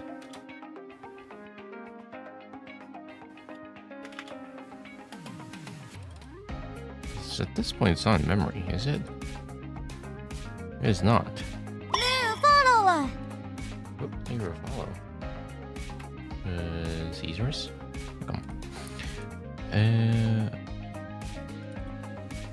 Why would... This is just the beginning of the P. What? Hang on. Huh? We're just back to the beginning of the module again.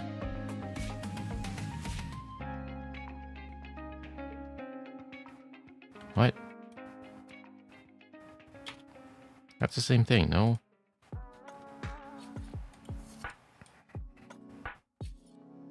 Yeah. So why does resuming the thread here... What?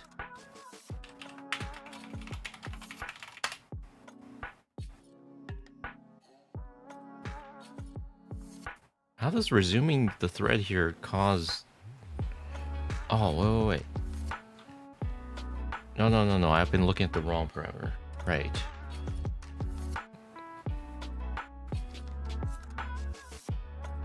So the thread ID is 2... Sorry, the handle thread.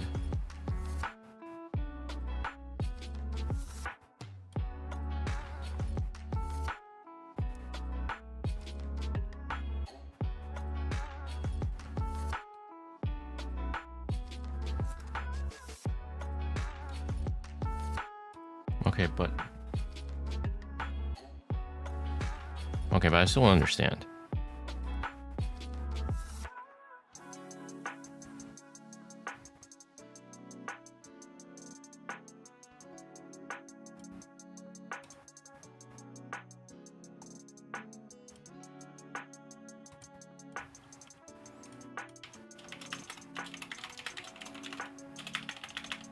Can't spell.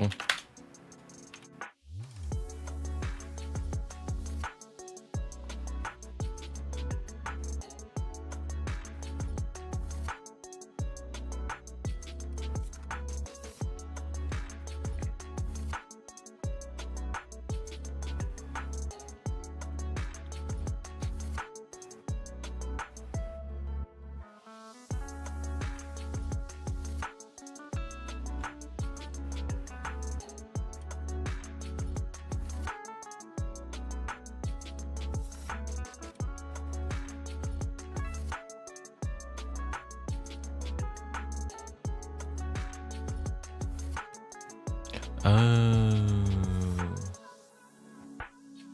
Okay, I think I get it. So yeah, that mem copy is what we're interested in then.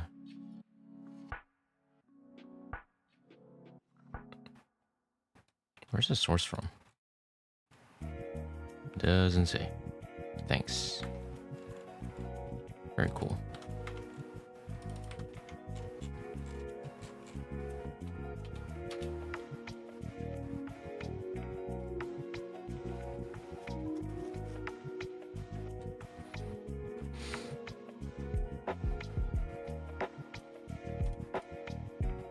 Okay, I'm gonna go back to the mem copy.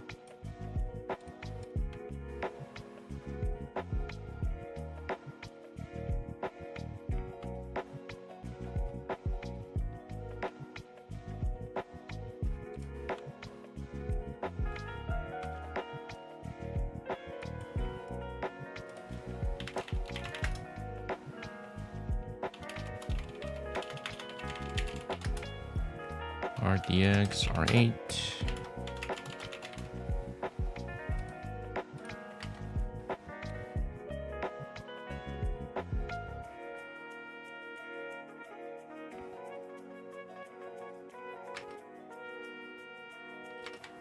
Now we're in the 64-bit process.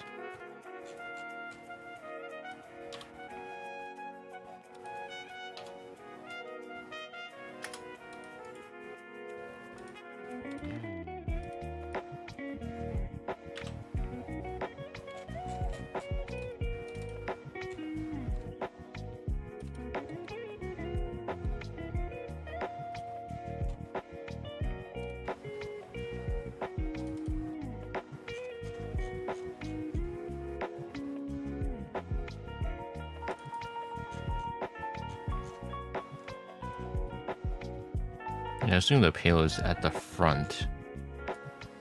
It's pre-appended to this. I just need to find the actual loader part.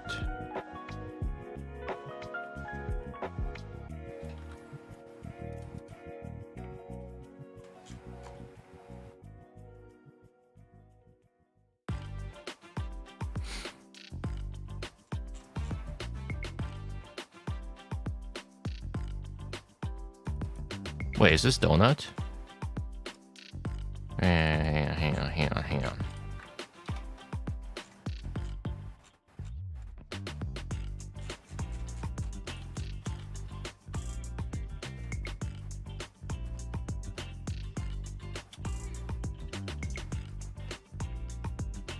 Well, this is donut. Okay, it's come to the point that I could just recognize donut by looking at the system, the pseudocode. Wow, I am good.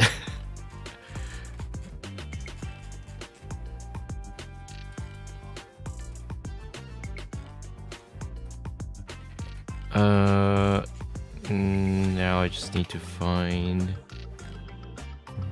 where this is in the Explorer memory. Well, we gotta let map the view first.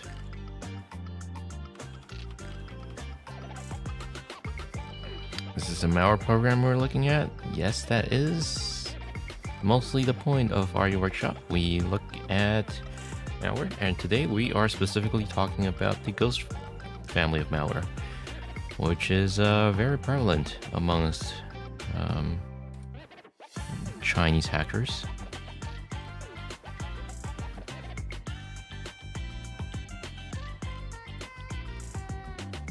I don't know anything about malware. Don't worry. You can still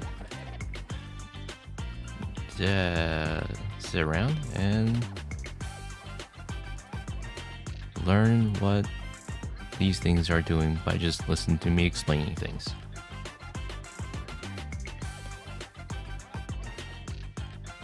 And what was I gonna look at?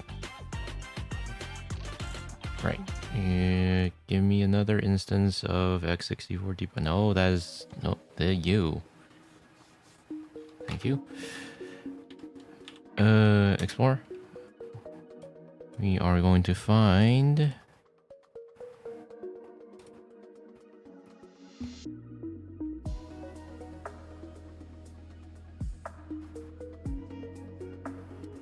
give me this.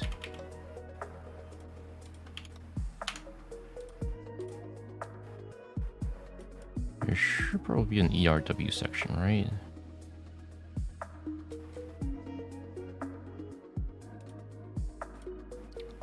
What's gonna happen at the very beginning of Donut? Guess I'm not as good as I proclaim to be. I forgot what's at the beginning of Donut. Oh, time to look at the source code again.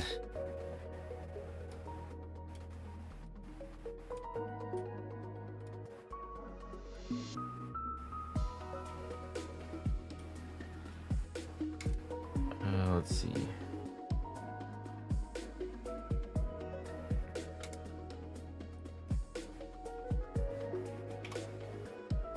MMPE.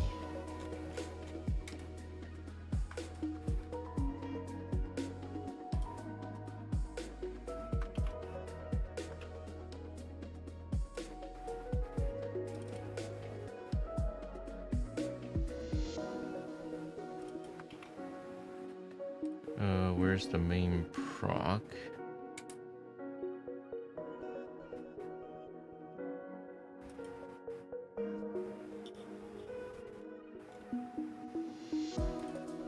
Right, so at the beginning it's gonna call get module handle.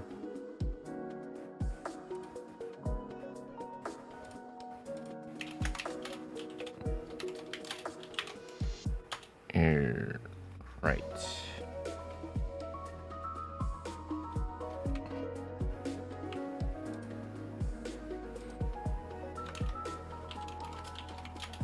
Now we can.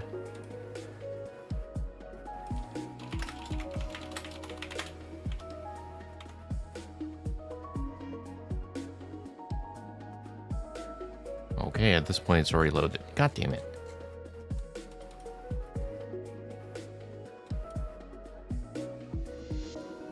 Oh, try that again.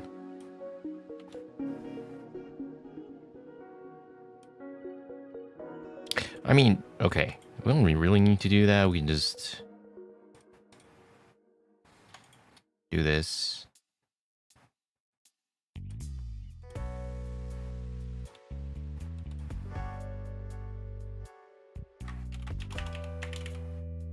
What? What? Where did my blob runner go?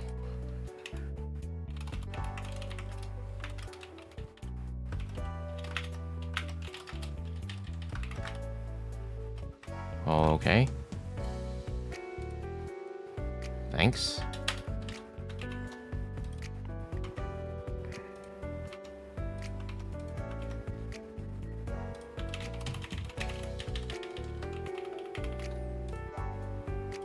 Change.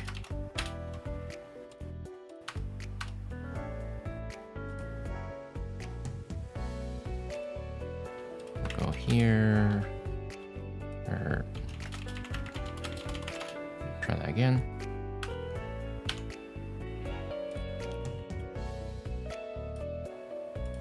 bphws dump.cell.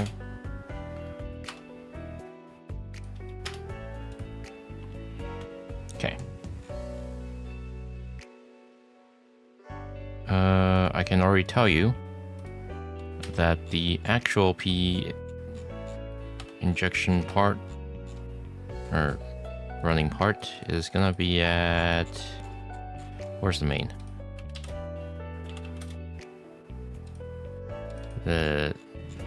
This. It's gonna be here.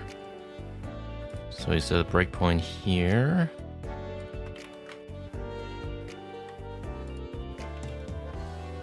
Mem.base, this asm.cell plus that.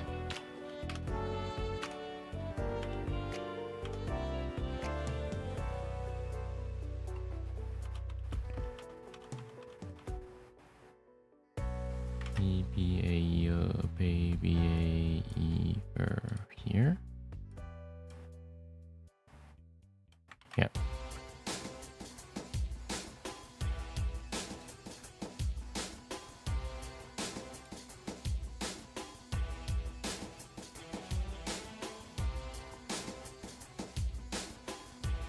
Right, it needs to be decompressed first. Right? If I take a look at...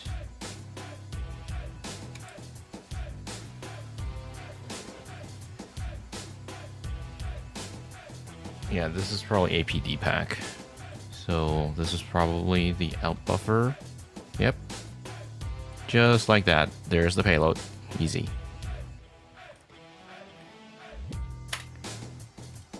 Okay. So now, this should be the actual Gh0st itself.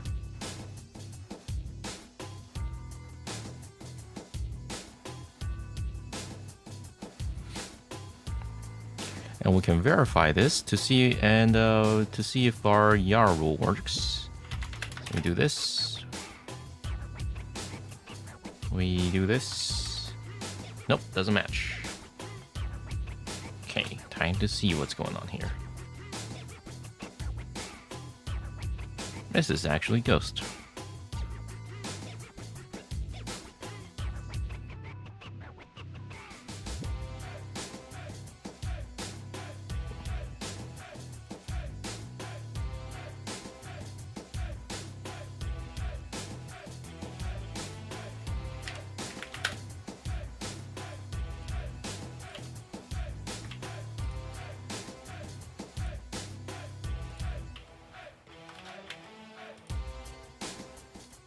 Okay.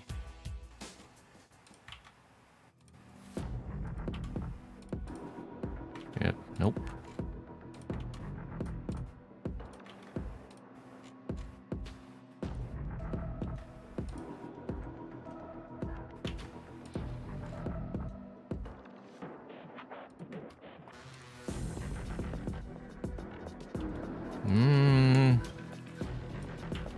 Oh no, this doesn't look like Ghost. Let's see if there's any of the publicly documented one.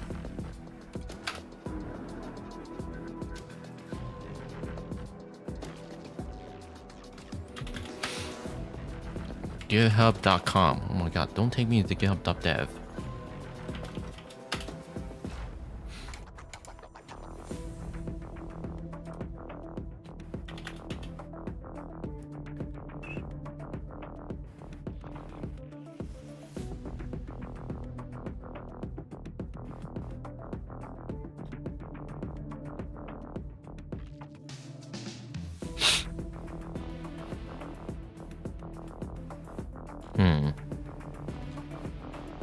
Okay, so this is not a publicly documented one, I believe.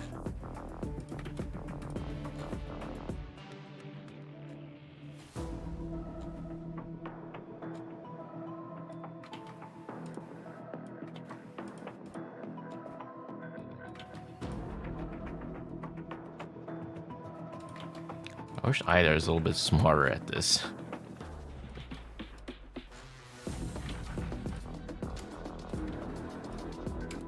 Well, I mean, let's try this, see if that helps.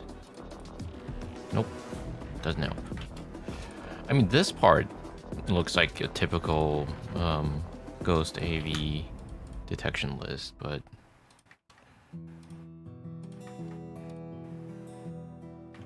oh yeah, some of the ghosts, some of the more modern ghosts, they come with a built-in list of AVs to check.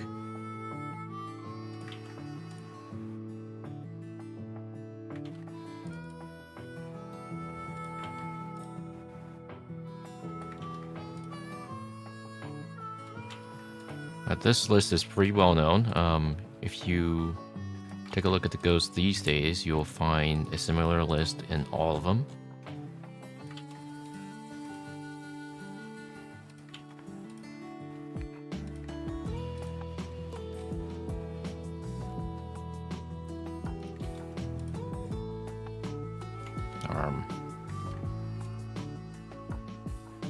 What?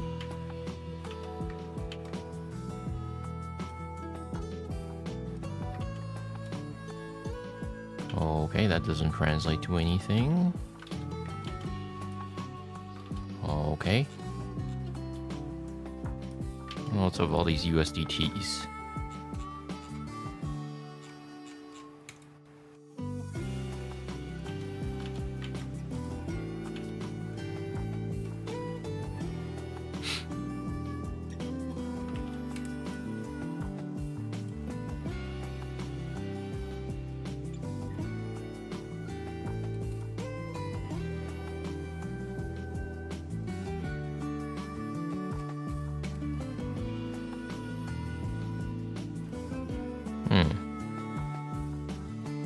I mean, based on the AV list, this could be a ghost variant, but I'm not seeing the usual telltale signs.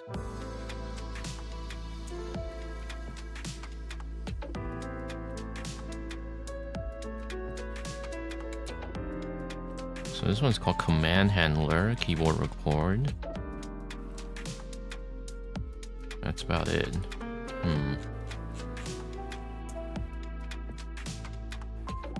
TCP pack client.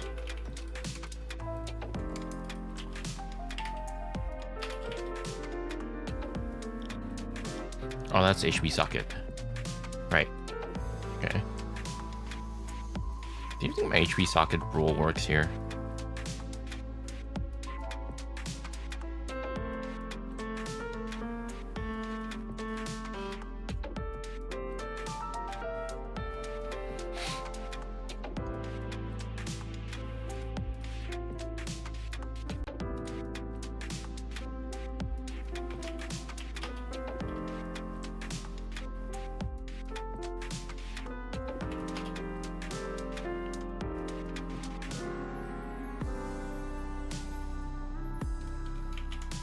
Nope, doesn't work.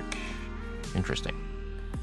To be fair, I don't know when was the last time this rule was updated on here.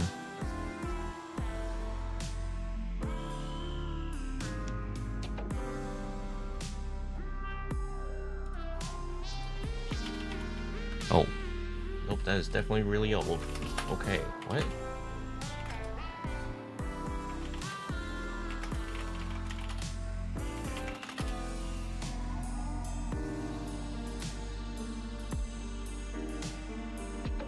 Was the last updated?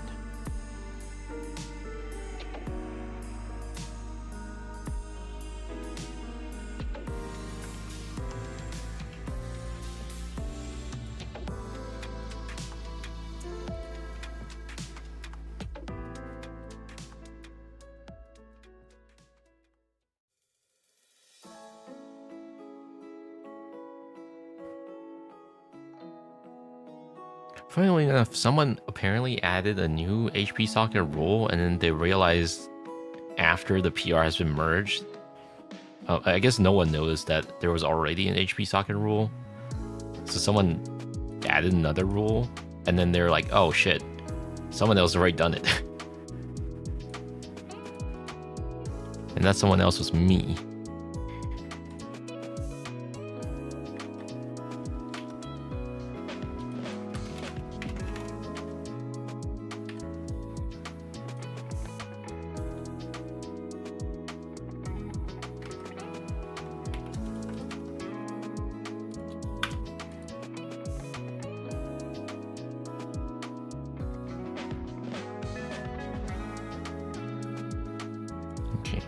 It might be better if I just copy the entire rules folder.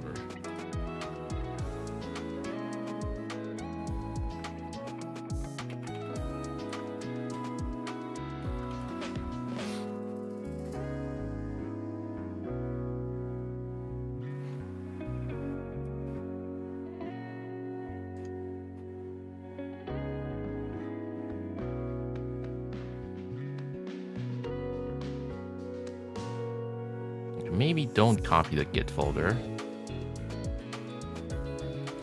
It's gonna take 5 million years.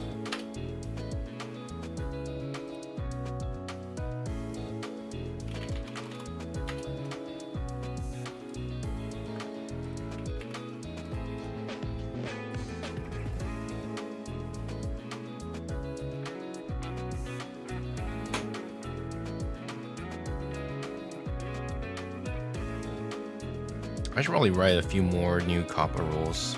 There have been a few ones I've had in mind. Never got around to writing them though.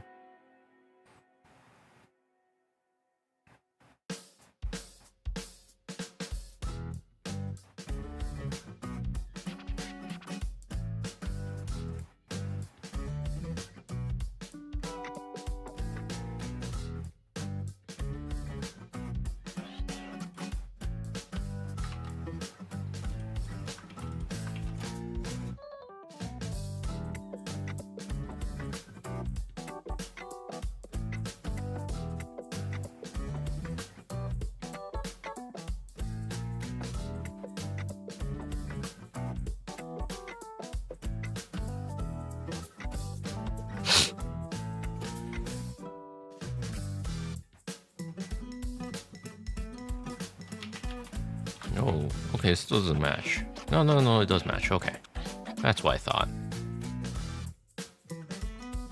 Yeah. Let me double check. What was that PR?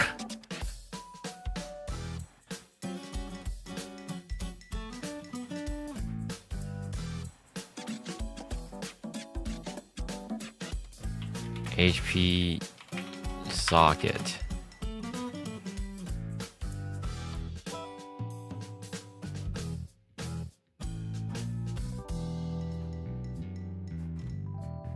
Yeah, someone reviewed it and I was like, yep, looks good to me.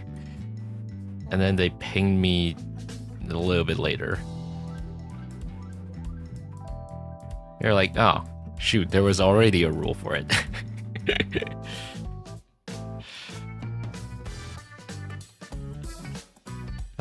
Basically, I just added a few more other strings. Apparently it was someone at Google.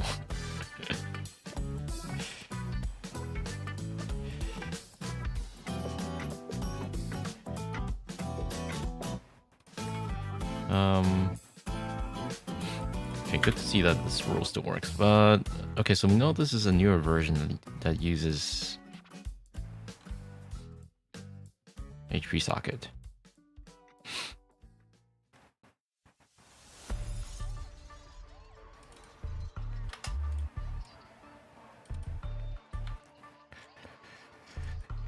Oh nope, that's just MSV CRT stuff.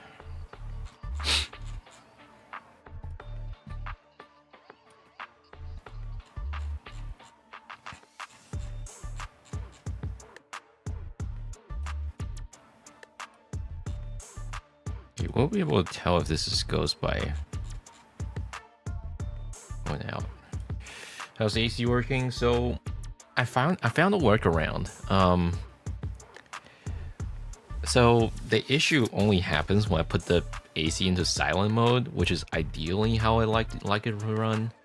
But if I don't use silent mode, it actually seems to run fine. So I just don't use that. Now, with that being said, I would prefer to have a silent mode on where possible, because I wouldn't say it's loud, but it's audible.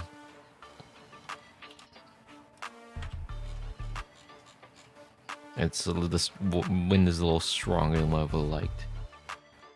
It's not distracting necessarily, but meh, could be quieter.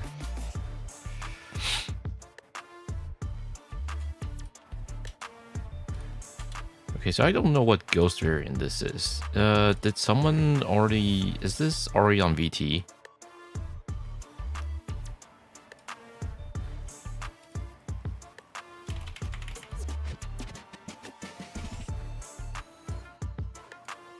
Guess we'll find out.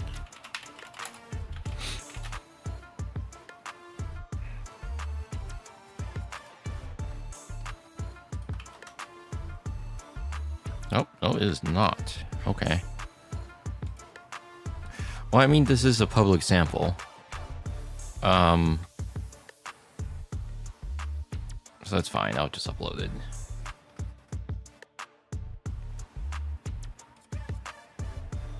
It is a white sample after all. Oh, right. Don't have a network connection here.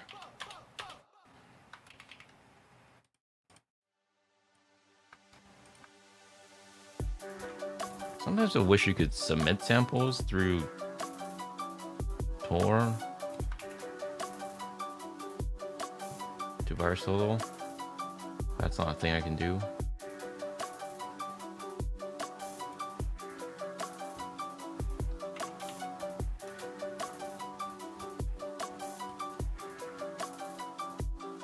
Nope.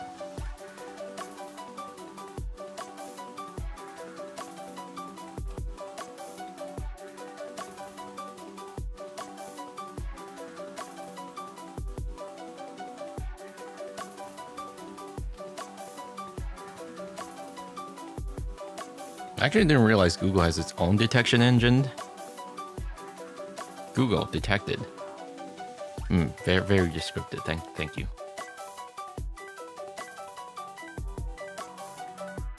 I don't think it's a Gh0st variant. This feels like a more generic, or rather, a different variant. Well, it's not like we'll be able to do any relations beyond the C2. Speaking of, where's the C2?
So, what did they mark this malware as? They just marked it as Ghost. I don't believe you.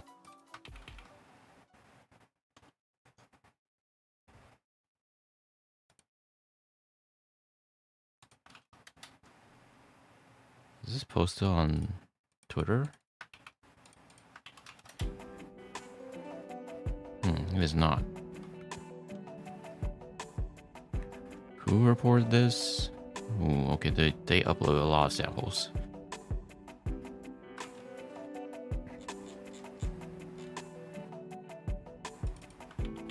Someone else commented possible Gh0st RAT variant. Simulated file, same C2.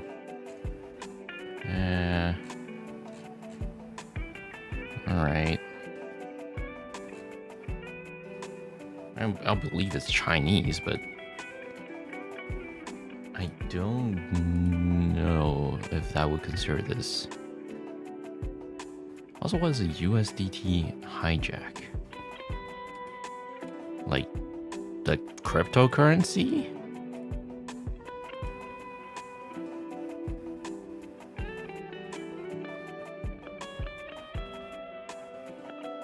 See, it would help if we can do some live hunting right now on stream.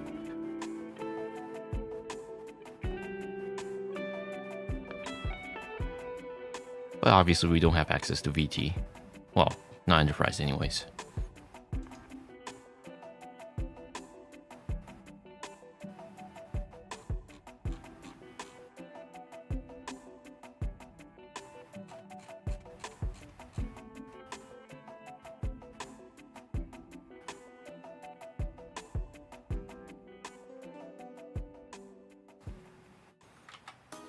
They think it's from Purple Fox.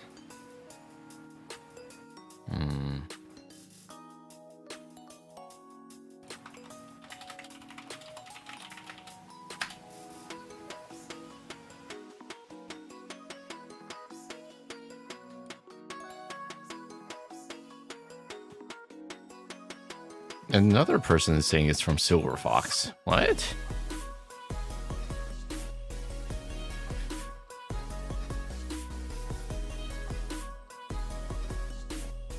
Oh my god. Get out of here. Yeah, I know you... Ads. Yeah. Shh.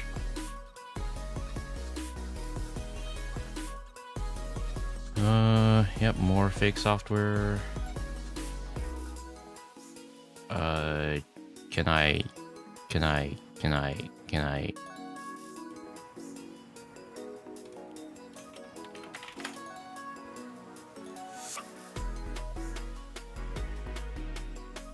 should probably install it from Chrome Web Store.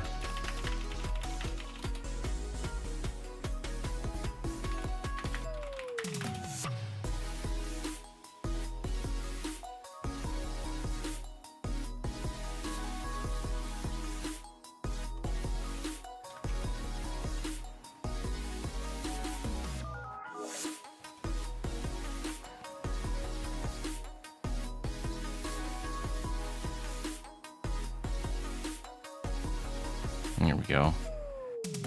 Except the image doesn't load.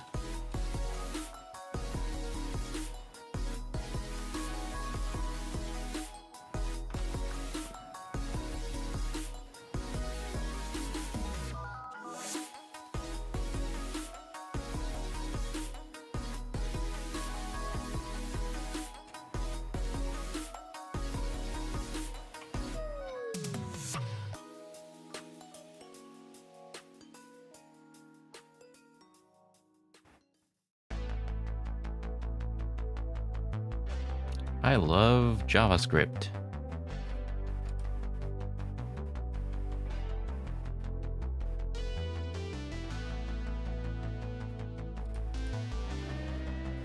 Which one do I have to highlight? Which one do I have to allow to get image working? Nope, not you.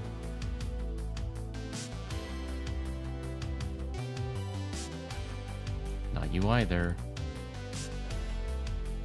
There's this one.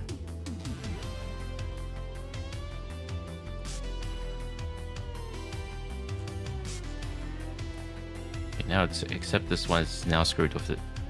Okay, whatever. Just not gonna care about the images. I'll try. I was gonna say I'm gonna translate it for you, but turns out it's a report from 40 Labs. Where is the source article? There it is. All that effort for nothing.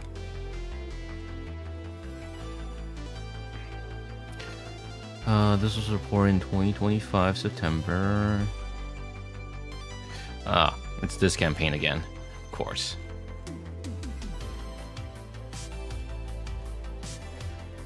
It's always Silver Fox. We always come back to this.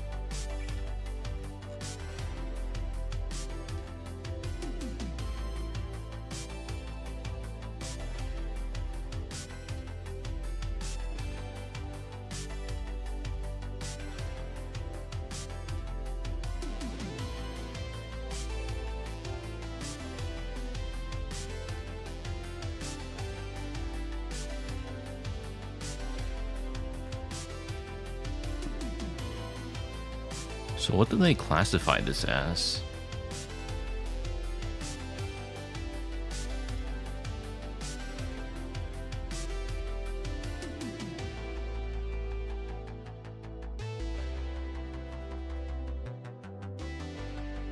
It's probably a WinOS.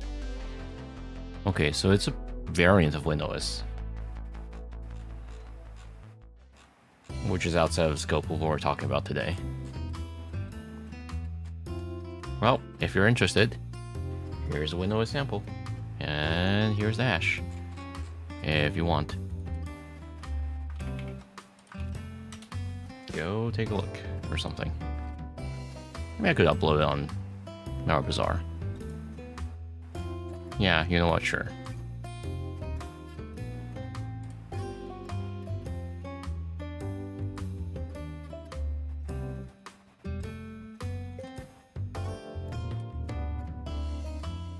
No, I in fact do not want to download this, thank you. Browse. I wish I have a working drag and drop.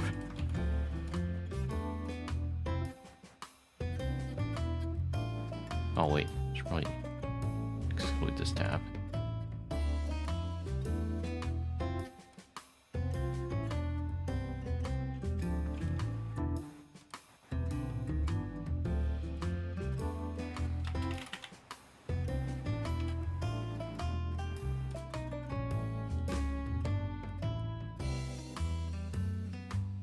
And dropped by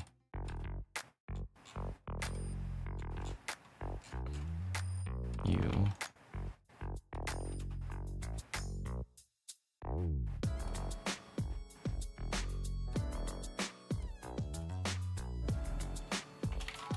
The previous parent sample, the parent sample was previously mistakenly categorized as Gh0st. This is a variant of WinOS according to 40 Lab.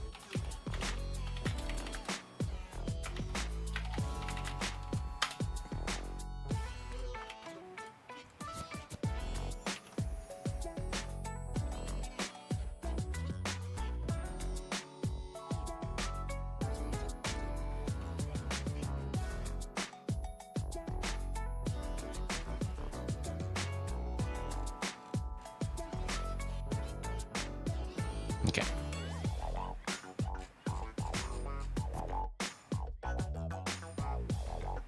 Why does this think my origin country is UNZ? Okay, sure.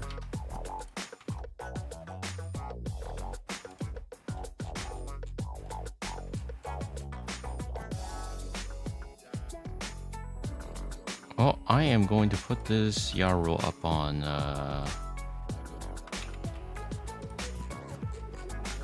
YARFI. VPN configured for New Zealand. I wish.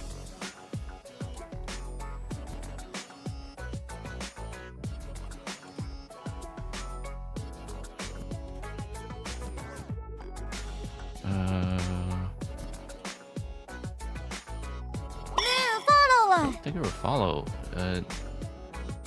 Nyaria? Welcome. We are going to put this up on. Oh, thank you for follow. Oh my god, hello. A lot of people. Chris Builds Robot, welcome. Where was I? I was gonna. Right. They really should make this into its own page.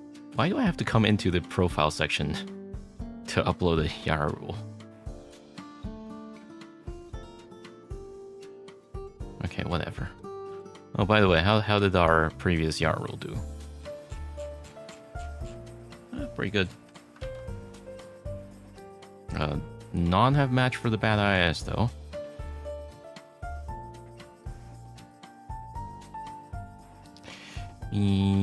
Let's plop these in real quick.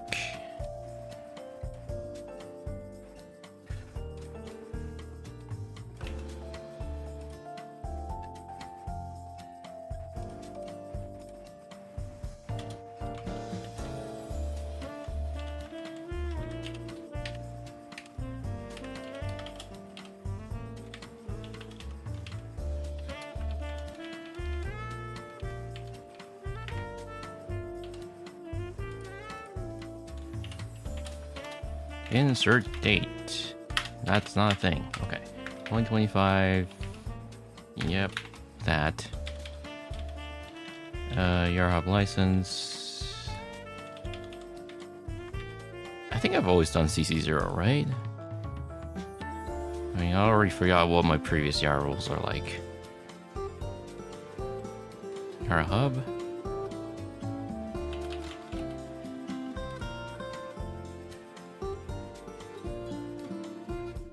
Oh. Okay, it was this. The reference MD5 was...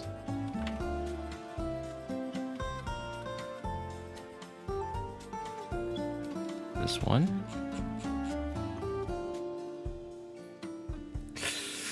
Okay, no one's written a Yara rule for this yet. Chat, do we, this is technically outside of the scope, but do we write a Yara rule for it?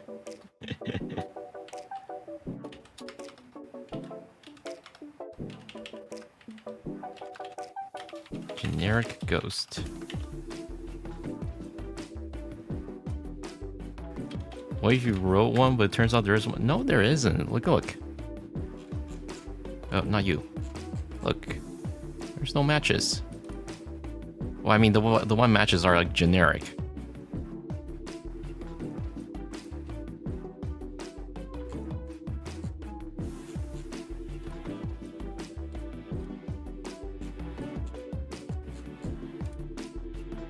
People are calling this Valley Rat. I guess that's close to WinOS.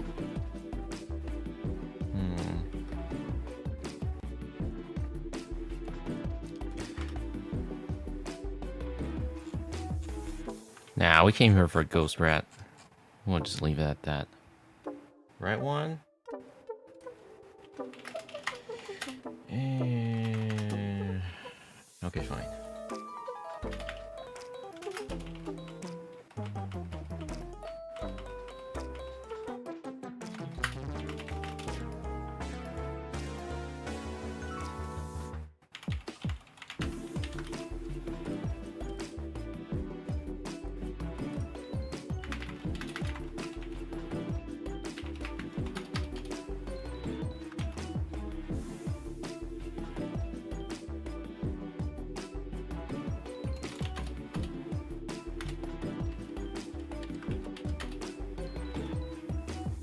Generic ghost. Okay. Fine, we'll write a WinOS variant thing.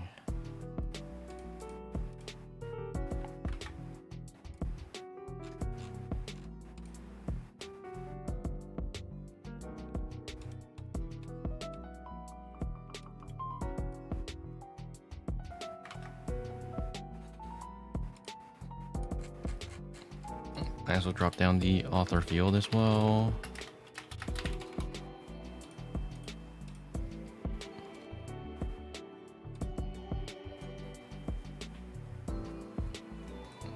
Author Twitter, why not?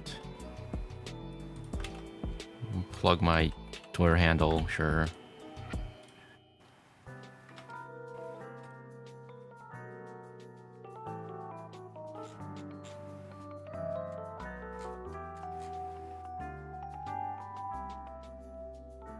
Do you think people actually follow these licenses?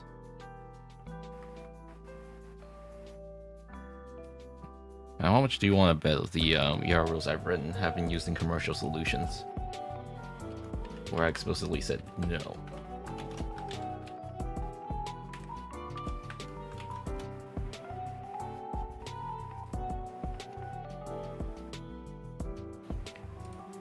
I mean, not that it really matters to me, personally.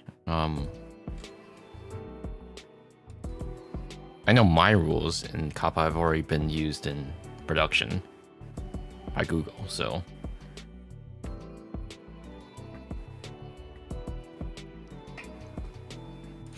Since whenever you contribute to the COPPA rules repository, you have to sign a CLA to Google, acknowledging that you waive your rights to your code.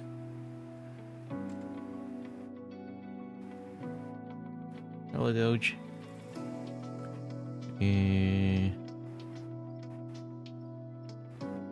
will upload a rule.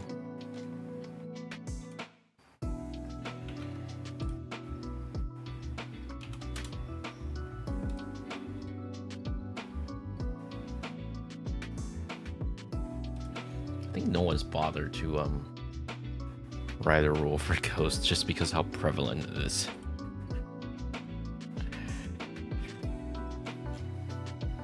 Your Yarrow has been queued.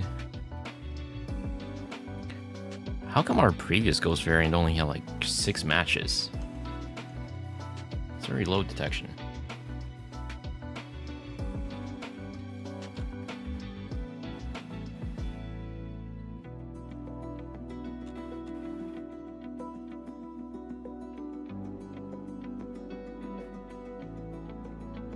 Why does it classify if it's TLP green?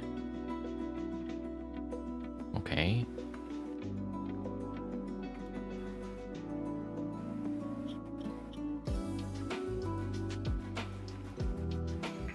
Alright, we're gonna write a rule for WinOS variant.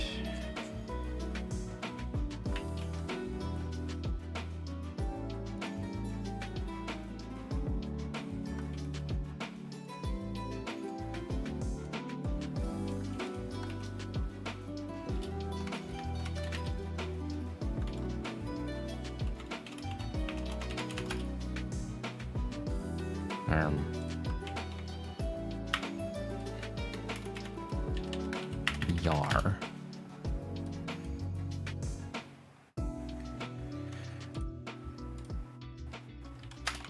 Strings. Condition.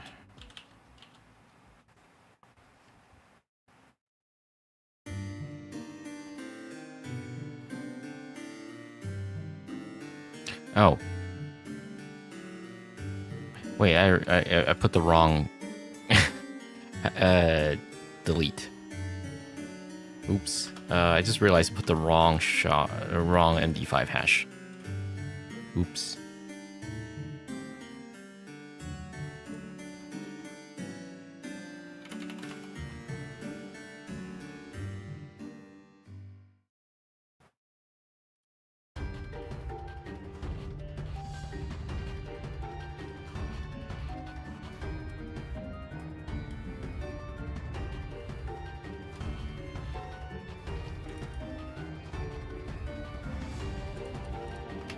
Okay, that's more like it. Upload again.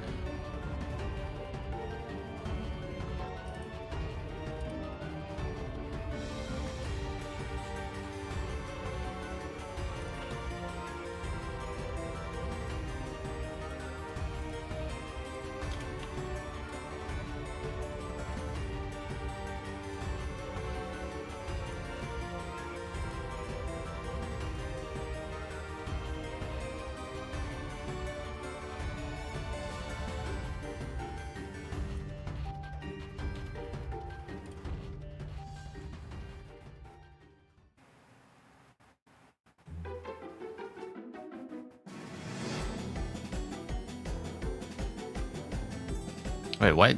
I just realized I got a shot from Stux. What was Stux doing? Hang on. That's why I got those 2 follows. Oh, what was he doing?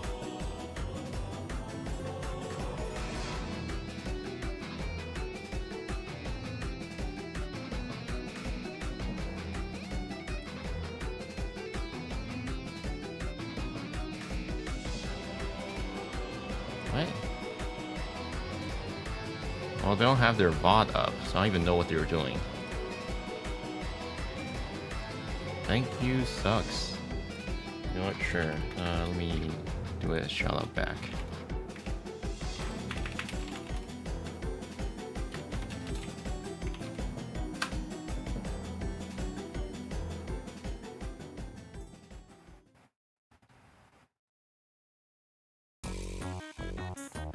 I don't have an alert set up for shout out. So I didn't realize that until I glanced over to the Twitch dashboard panel.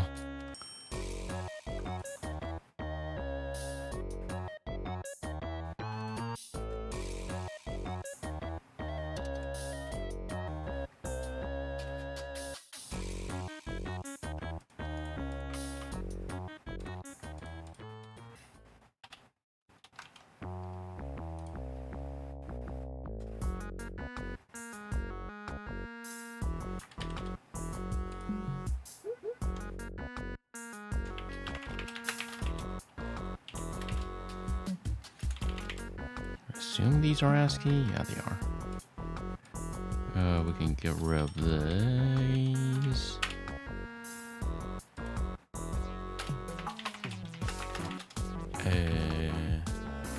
Command handler.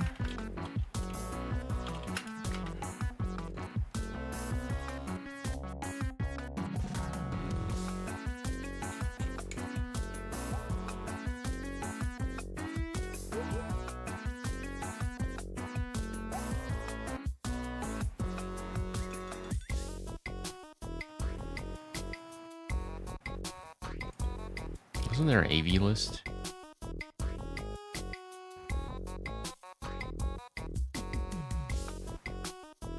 Or is that another sample?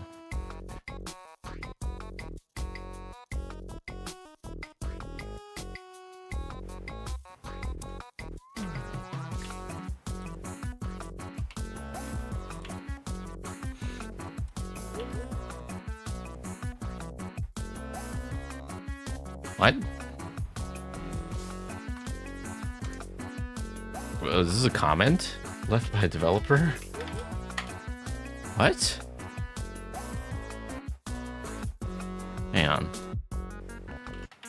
This isn't part of the library, is it?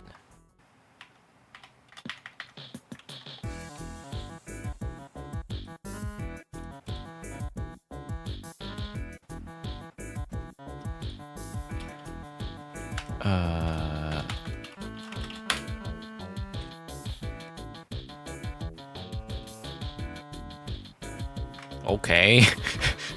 Did they accidentally leave this in? What? Okay, so that translates to the original data after compressing, after encrypting has shrunken by this much, question mark, is what it says. What is this doing here? Okay, more identifier to me. Thanks, I guess.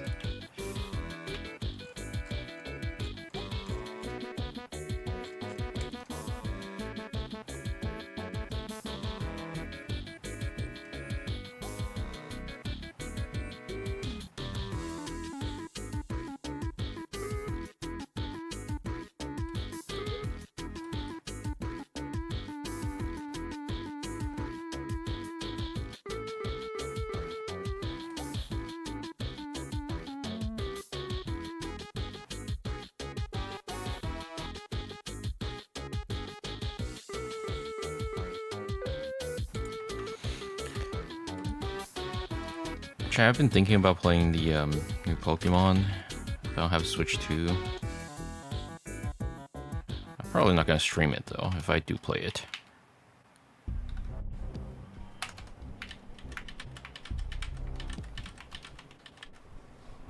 The new one, yeah. I haven't played any of the Switch generation Pokemons.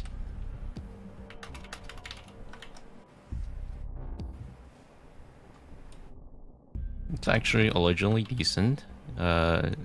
Some are calling it Xenoblade Light, based on the gameplay mechanic.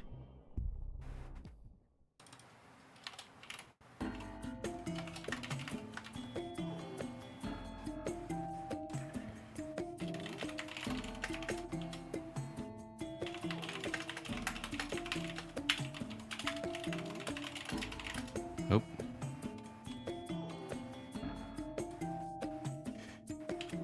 In an alleged Windows variant.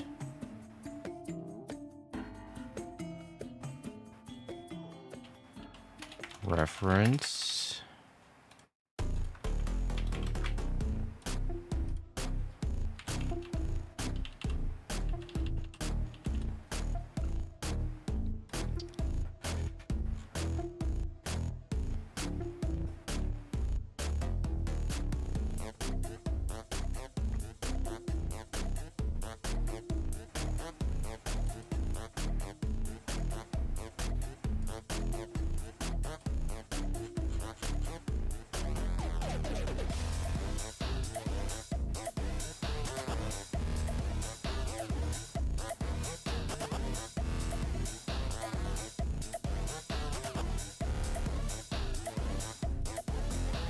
Wait. Oh. I knew some of the strings were missing, that's why. God damn it. I was like, I remember seeing a lot more strings than this. I need to set up my item environment better. Just a reminder, UTF-16 strings do not show up by default unless you go in here and check it yourself.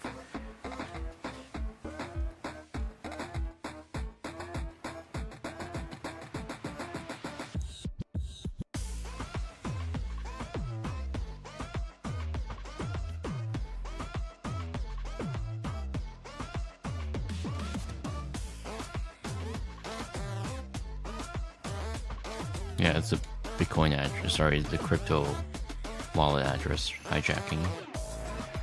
I've seen a few malwares do this by now.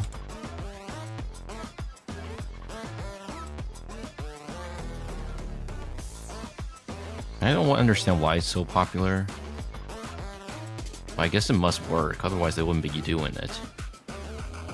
And basically the idea is they would constantly monitor your clipboard to see if there's any of the matching crypto address and then replace it with theirs. So instead of transferring money to your intended recipient, it goes to whatever, it goes to the attacker. But like, that's the idea of that is so weird because like surely people are gonna double check what address they're sending their money to, especially if they're smart enough to use crypto, right? Like even if you're not smart enough to use crypto, surely you double check your address before you transfer your money to someone else, right?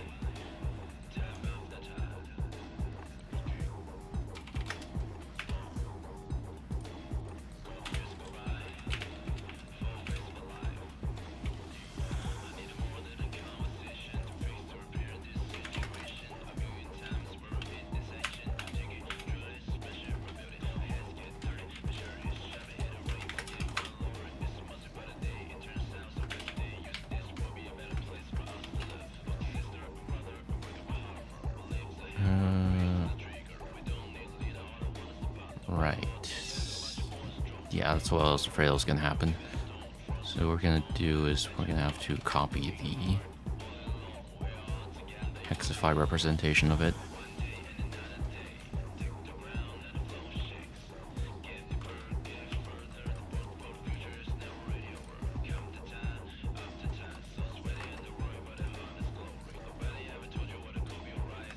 Hello, Sloan.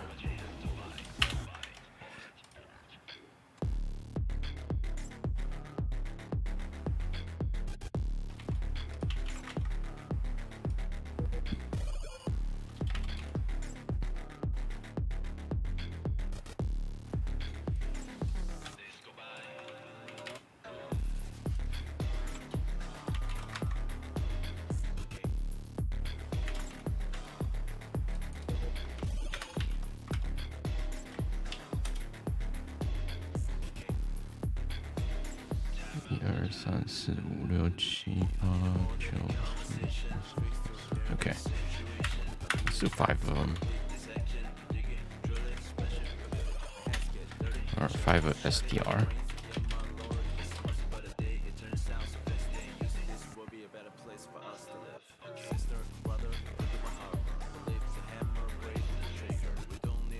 Easy music, yeah. I actually think the music is pretty alright in that game.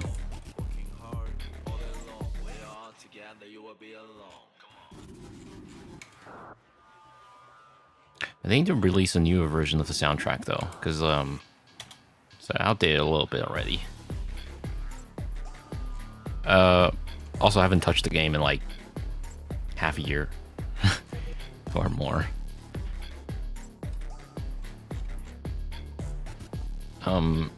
The thing with live, eventually I fall out of most live services game at some point because it just feels like this story drags on for too long, and it has that Genshinification basically. Like eventually the characters are gonna be like, okay, you look more or less the same.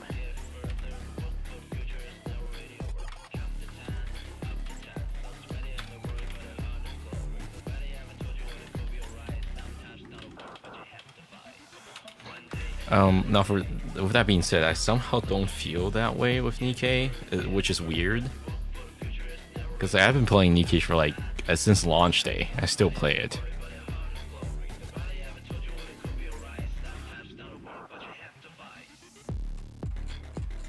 I can't really explain why.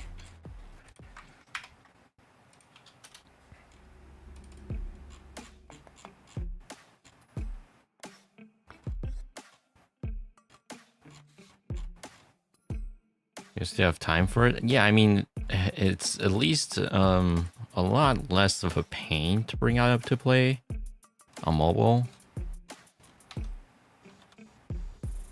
I think that might be the main reason, but also at the same time, it feels like the story actually is alright. Whereas I feel like most of the Hoyo stuff just kind of goes nowhere. Right now, the Nikkei timeline still feels like it's going somewhere.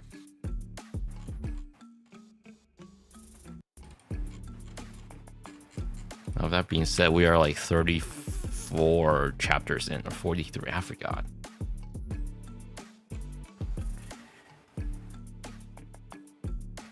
Stopped paying attention to the Genshin story since 4.0. I stopped playing since 3.0. At that point, I was just like, okay, you know what? It's getting a little grindy. And I don't care about the characters.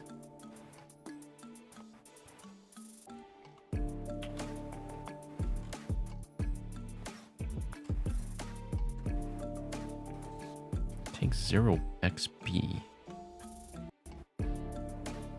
How many characters is that? Yep.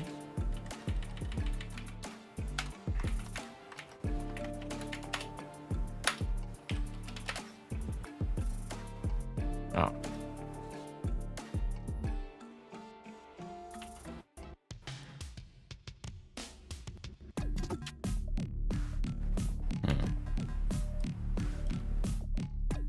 Okay. I love the grind, but I can grind a job. Sorry, what do you mean by that? Oh, I can't grind a job. Okay.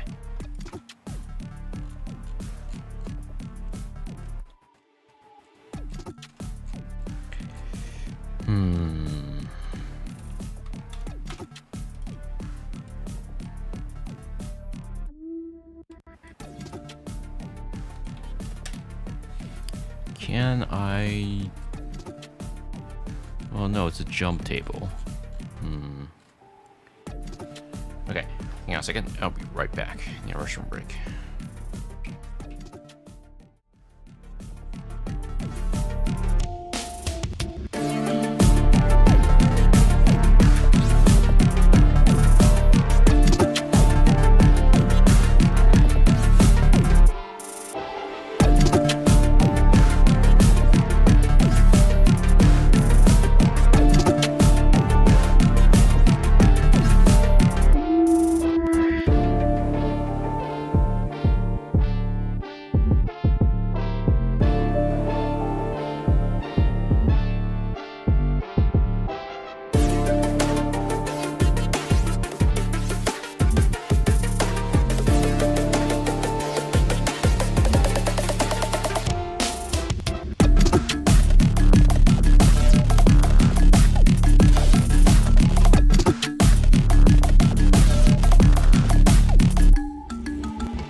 I have returned.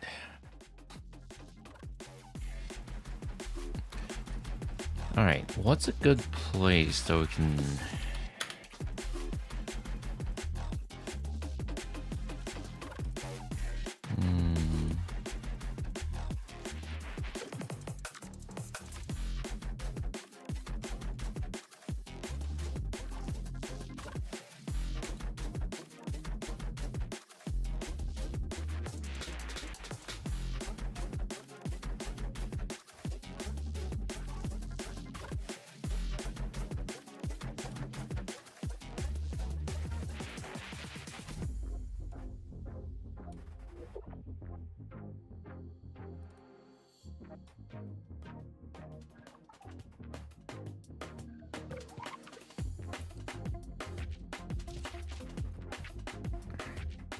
Okay, none of these look special enough.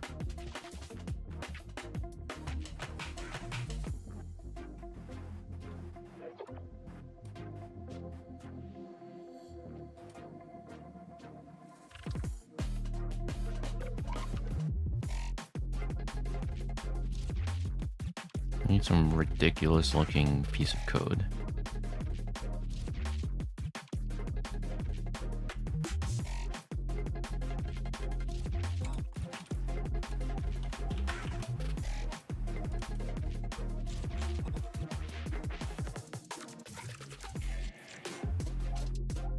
Grinding 8 hours on Genshin and my DBZ gacha game.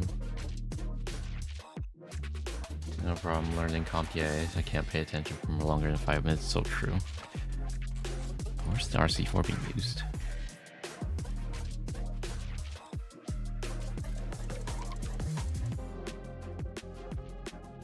That's not RC4, is it?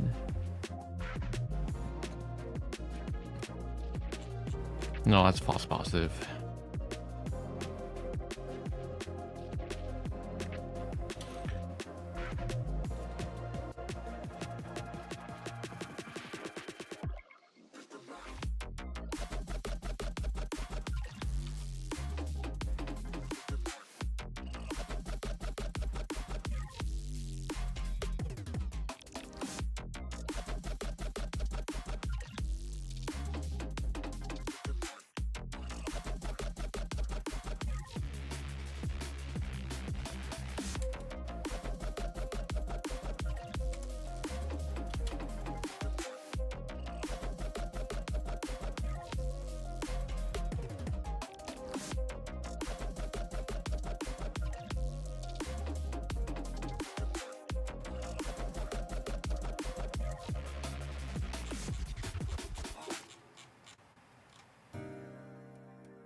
You know, sometimes I wonder if there are EDR systems that have been designed so that they feed the network traffic to like an LLM or something. Like, I don't mean AI, I just mean literally an LLM.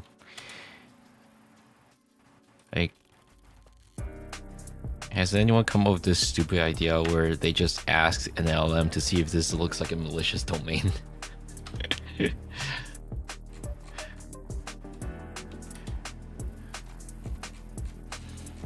Like, for example, right? If it sees Microsoft's beta.com or whatever, and without looking it up to any external services, is there such an implementation where this exists?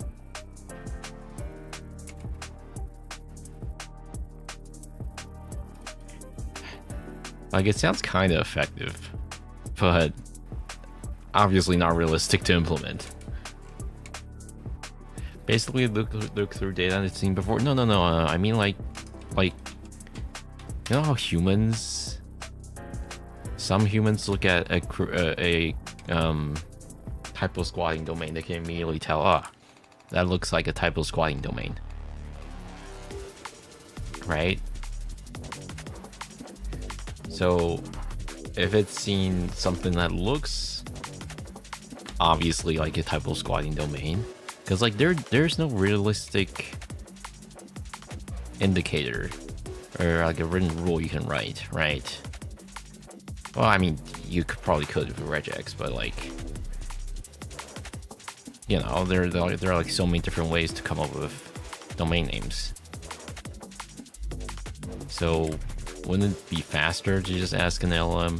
Obviously, when I say it wouldn't be realistic to implement, because, you know, you're not gonna feed each domain to an LLM. That'd be stupidly slow, right?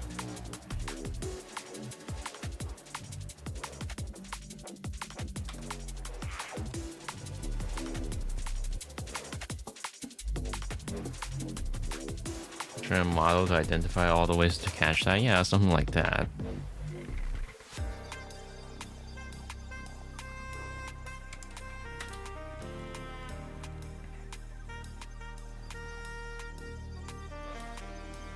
Man, I'm not seeing any useful instructions I can use for role matching. It's all very generic.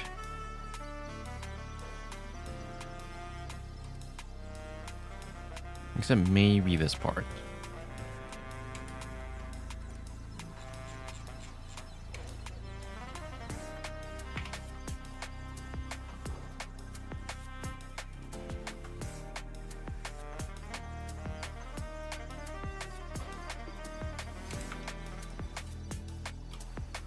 Oh, that's the versions.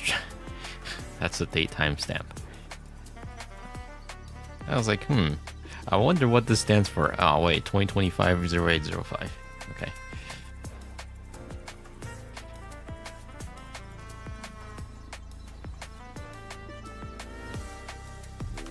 So this gathers the victim information.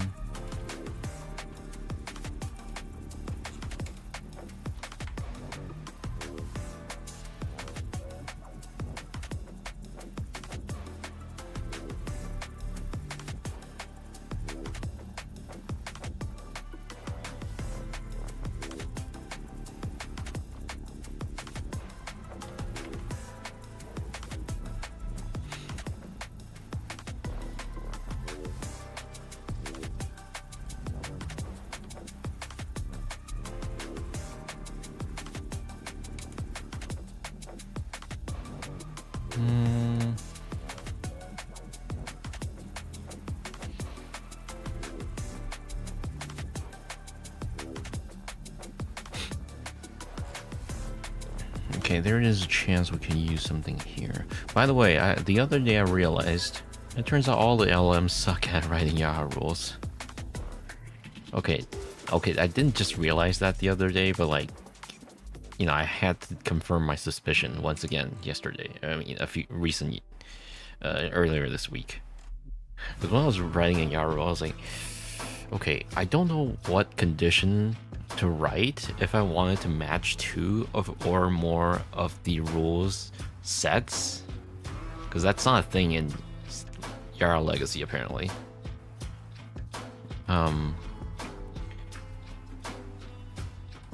Okay, here's what happened, right?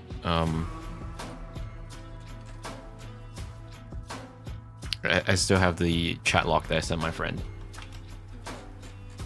So I was like, hey, I need to figure out how to write a Yara rule condition where it must match 2 of the following. And apparently this is not supported in Legacy Yara. It can't do like it can do 2 of them, but it can't do, but if the them contains conditions that require an or an end, then it won't work. And I asked Gemini, and Gemini gave me something that doesn't even make sense. This won't even compile. It somehow thought you can do a U and 8 and then the string name, and if this returns, it'll be a 1. So it thinks that this will work, but no, this won't work. This doesn't compile. And then I asked GPT, and then it was like, okay, here's what we can do. It didn't even add. It didn't even know to add the $sign prefix for the string condition. Also, this doesn't work even if you add the $sign, because this, you can't just like do 2 of, and then you can't have like the rule be a set. So this won't compile. And then Claude, usually my goat, wrote even worse ones. It's also missing the $sign, and it also thinks that if this matches, it's going to return 1. No, that doesn't exist. That concept doesn't exist in Yara. So yeah, turns out these AIs suck at writing our rules. Now, with that being said, of course, you could train your own, and it'll probably be able to write some good ones. But still, the most generic, commercially available models are horrible at this.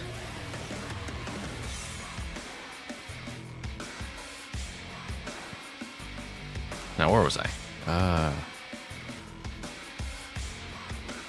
Right, back here.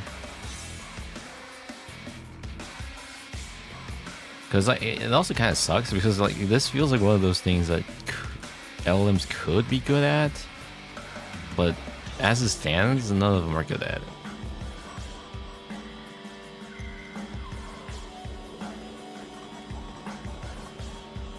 I might be able to use this part.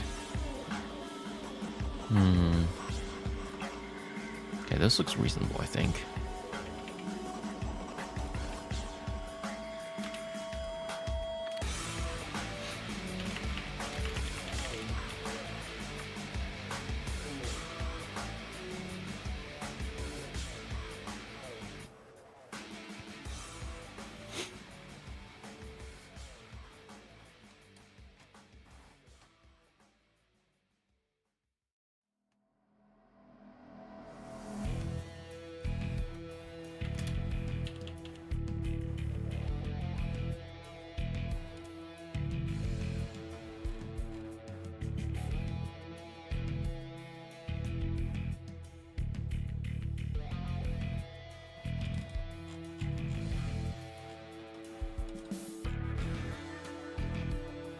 Come on, man. Give me something that's not generic.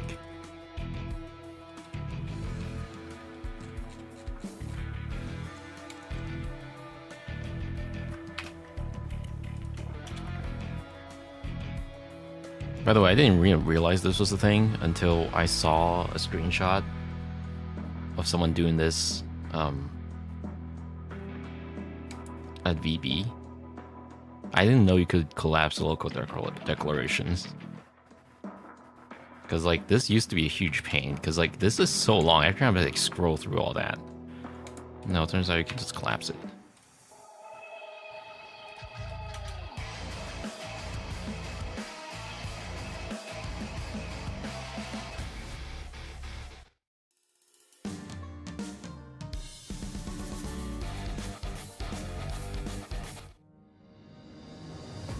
Okay. I love ZZ soundtrack, but like towards the later half, it just gets weirdly intensive. Missed it. Was it also plus to collapse? So the default is numpad minus to collapse, numpad plus to expand. Now I usually don't use my numpad, so I have a rebound to control alt minus. And ideally control plus as well, but I didn't set it up in the VM.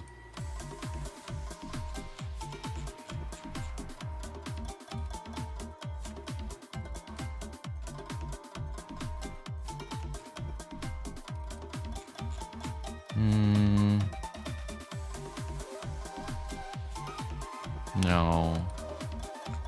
Come on, man. It shouldn't be. I want to find at least 2 more instructions.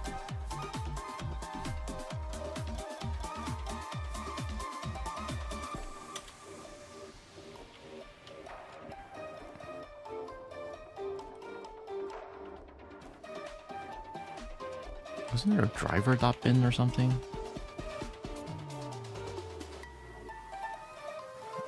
Root level plugins. In these cases, data store begins with the marker root plug mark. Okay, well.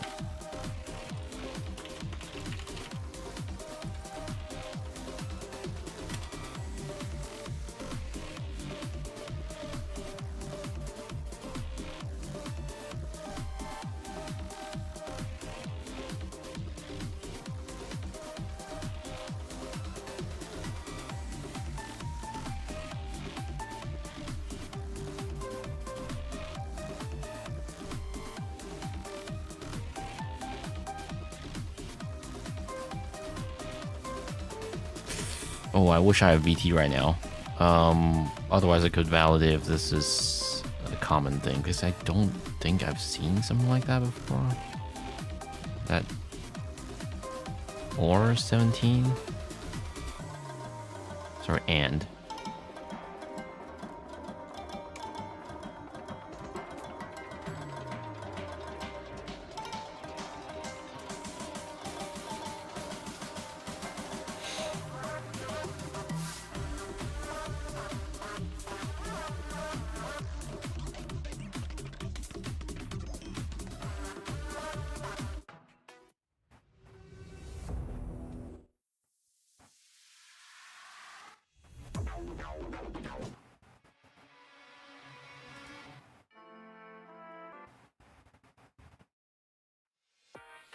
Okay, that's more like it.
Yeah, earlier this week I was writing Hello I Bear in Twitter chat.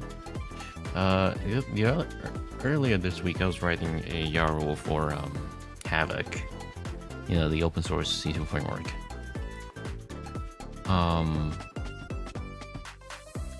Took me like a few days. Took me like a good day or so to come up with a quote-unquote perfect YARL. Well, I mean, there's no perfect YARL, but like as best as I could anyways.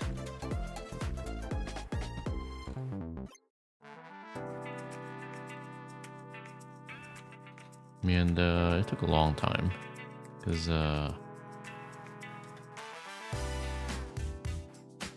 Havoc can be, I've seen Havoc compiled on like all sorts of compilers, so like there are just too many ways to write it, and you know there was not any reliable string you can use as well, at least not in release mode.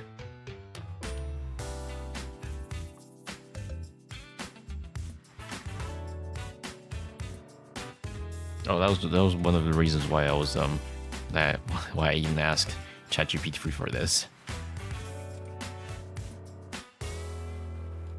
Or sorry, LLM. I'll be honest, I don't like ChatGPT. Never liked the output of it. Always feels like it's trying to dumb things down, and it also spits out like word soup. Doesn't seem to do line breaks very often. Also really likes emoji. I don't like that.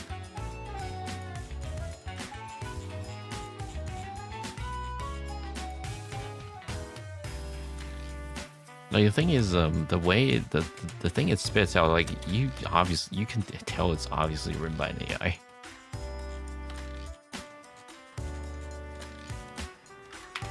I mean, not like the other ones aren't, but like it's especially obvious with ChatGPT's output.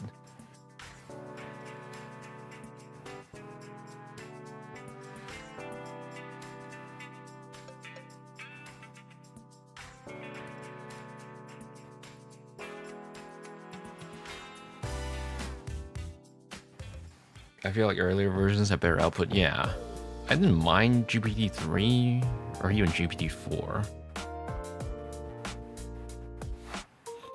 I feel like GPT-3 was pretty alright. Granted, it hallucinated a lot, but The output's alright.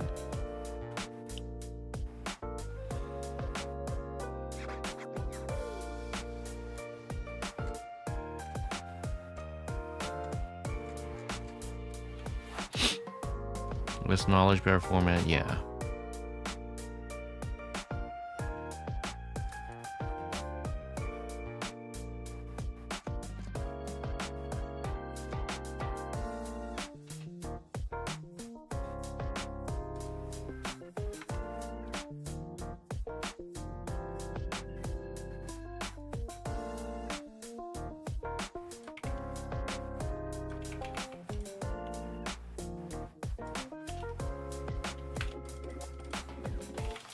Whatever. Any of inst.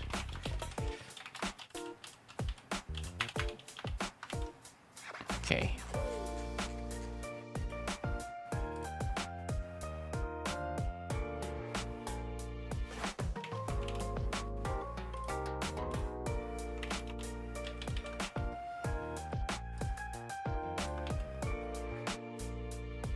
Might need to generate a new UID.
The Gh0st were resubmitted already has one match. That was quick.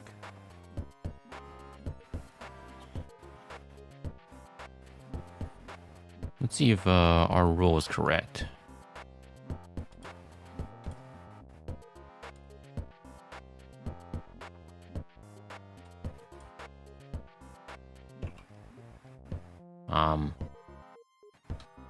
Is the Yara if I page broken again? This page lets you download the following file. Nothing. Subscribe. Thank you for the resub. Hello, noise, abstract noise, noise. Yes, I think it was 6 months. Holy shit.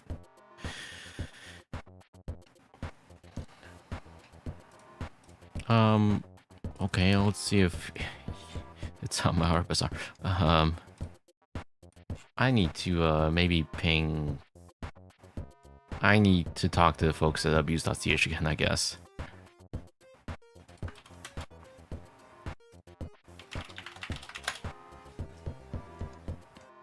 Oh, I can't download the file. Great. Cool.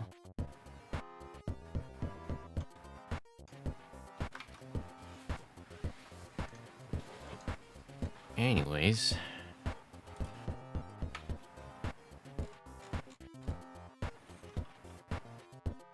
Well, guess we made 2 YAR rules today. Even though that wasn't really where I planned to go with this stream. So I'll be honest, this stream kind of went nowhere.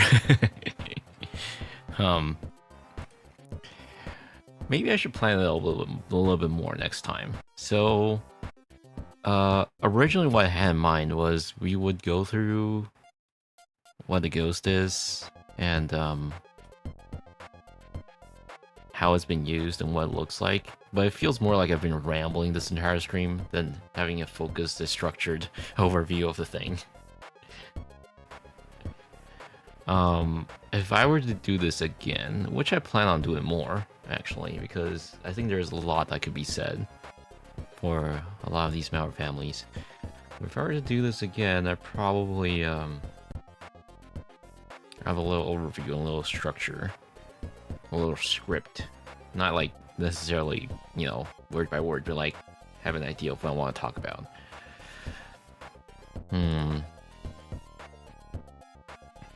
Well, either way, let's go through what we've seen today. So, first of all, we go back. Can see that the most widely available version was Gh0st 3.6. You can grab it, have a little test of it on current system, even though it's like a decade old, but the idea is still more or less the same for modern RATs. And because it is open source, it has been adopted multiple times by multiple reactors. We've seen tons of evolution, especially around e-crime groups, especially groups like Silver Fox, even though they seem to like WinOS more than Gh0st.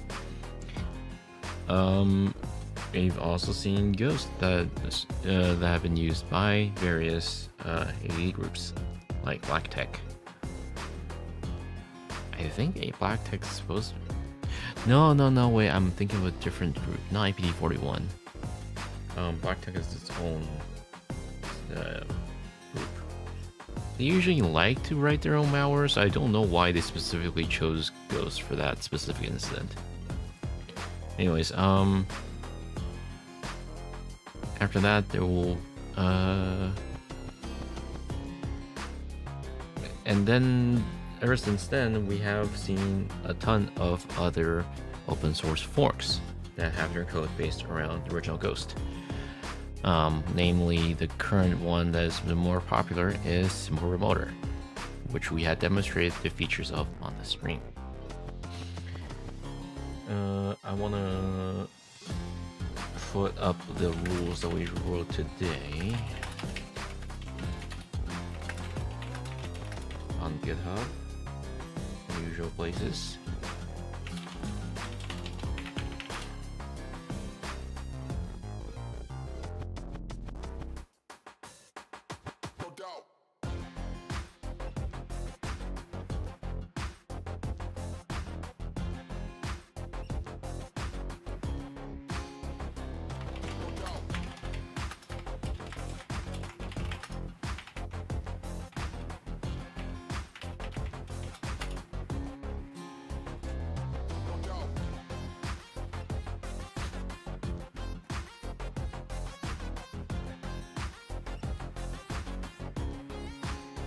Yeah, I gotta sign the commit. I know.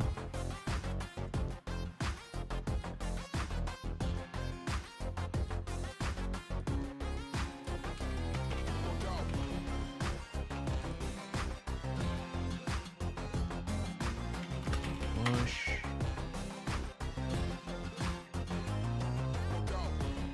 Okay.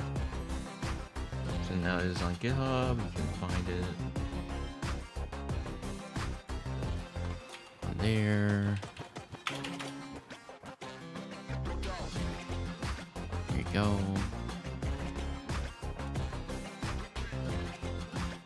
I only wrote the rules today. I didn't feel the need to do a ILC.csv this time around. That's not our focus today.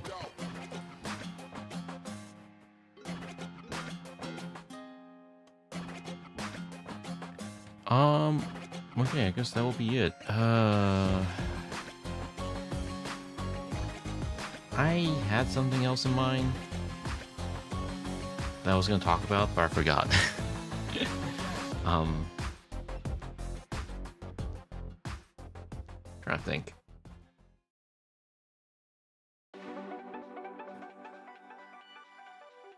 Nah. Okay. I guess we'll find a place, or we'll find a person to raid.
Tell you what, you guys can go look at my friend's cat.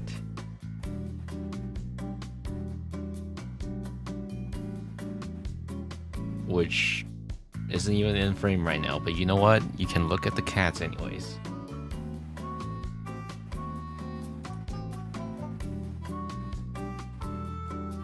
TBH, what is this?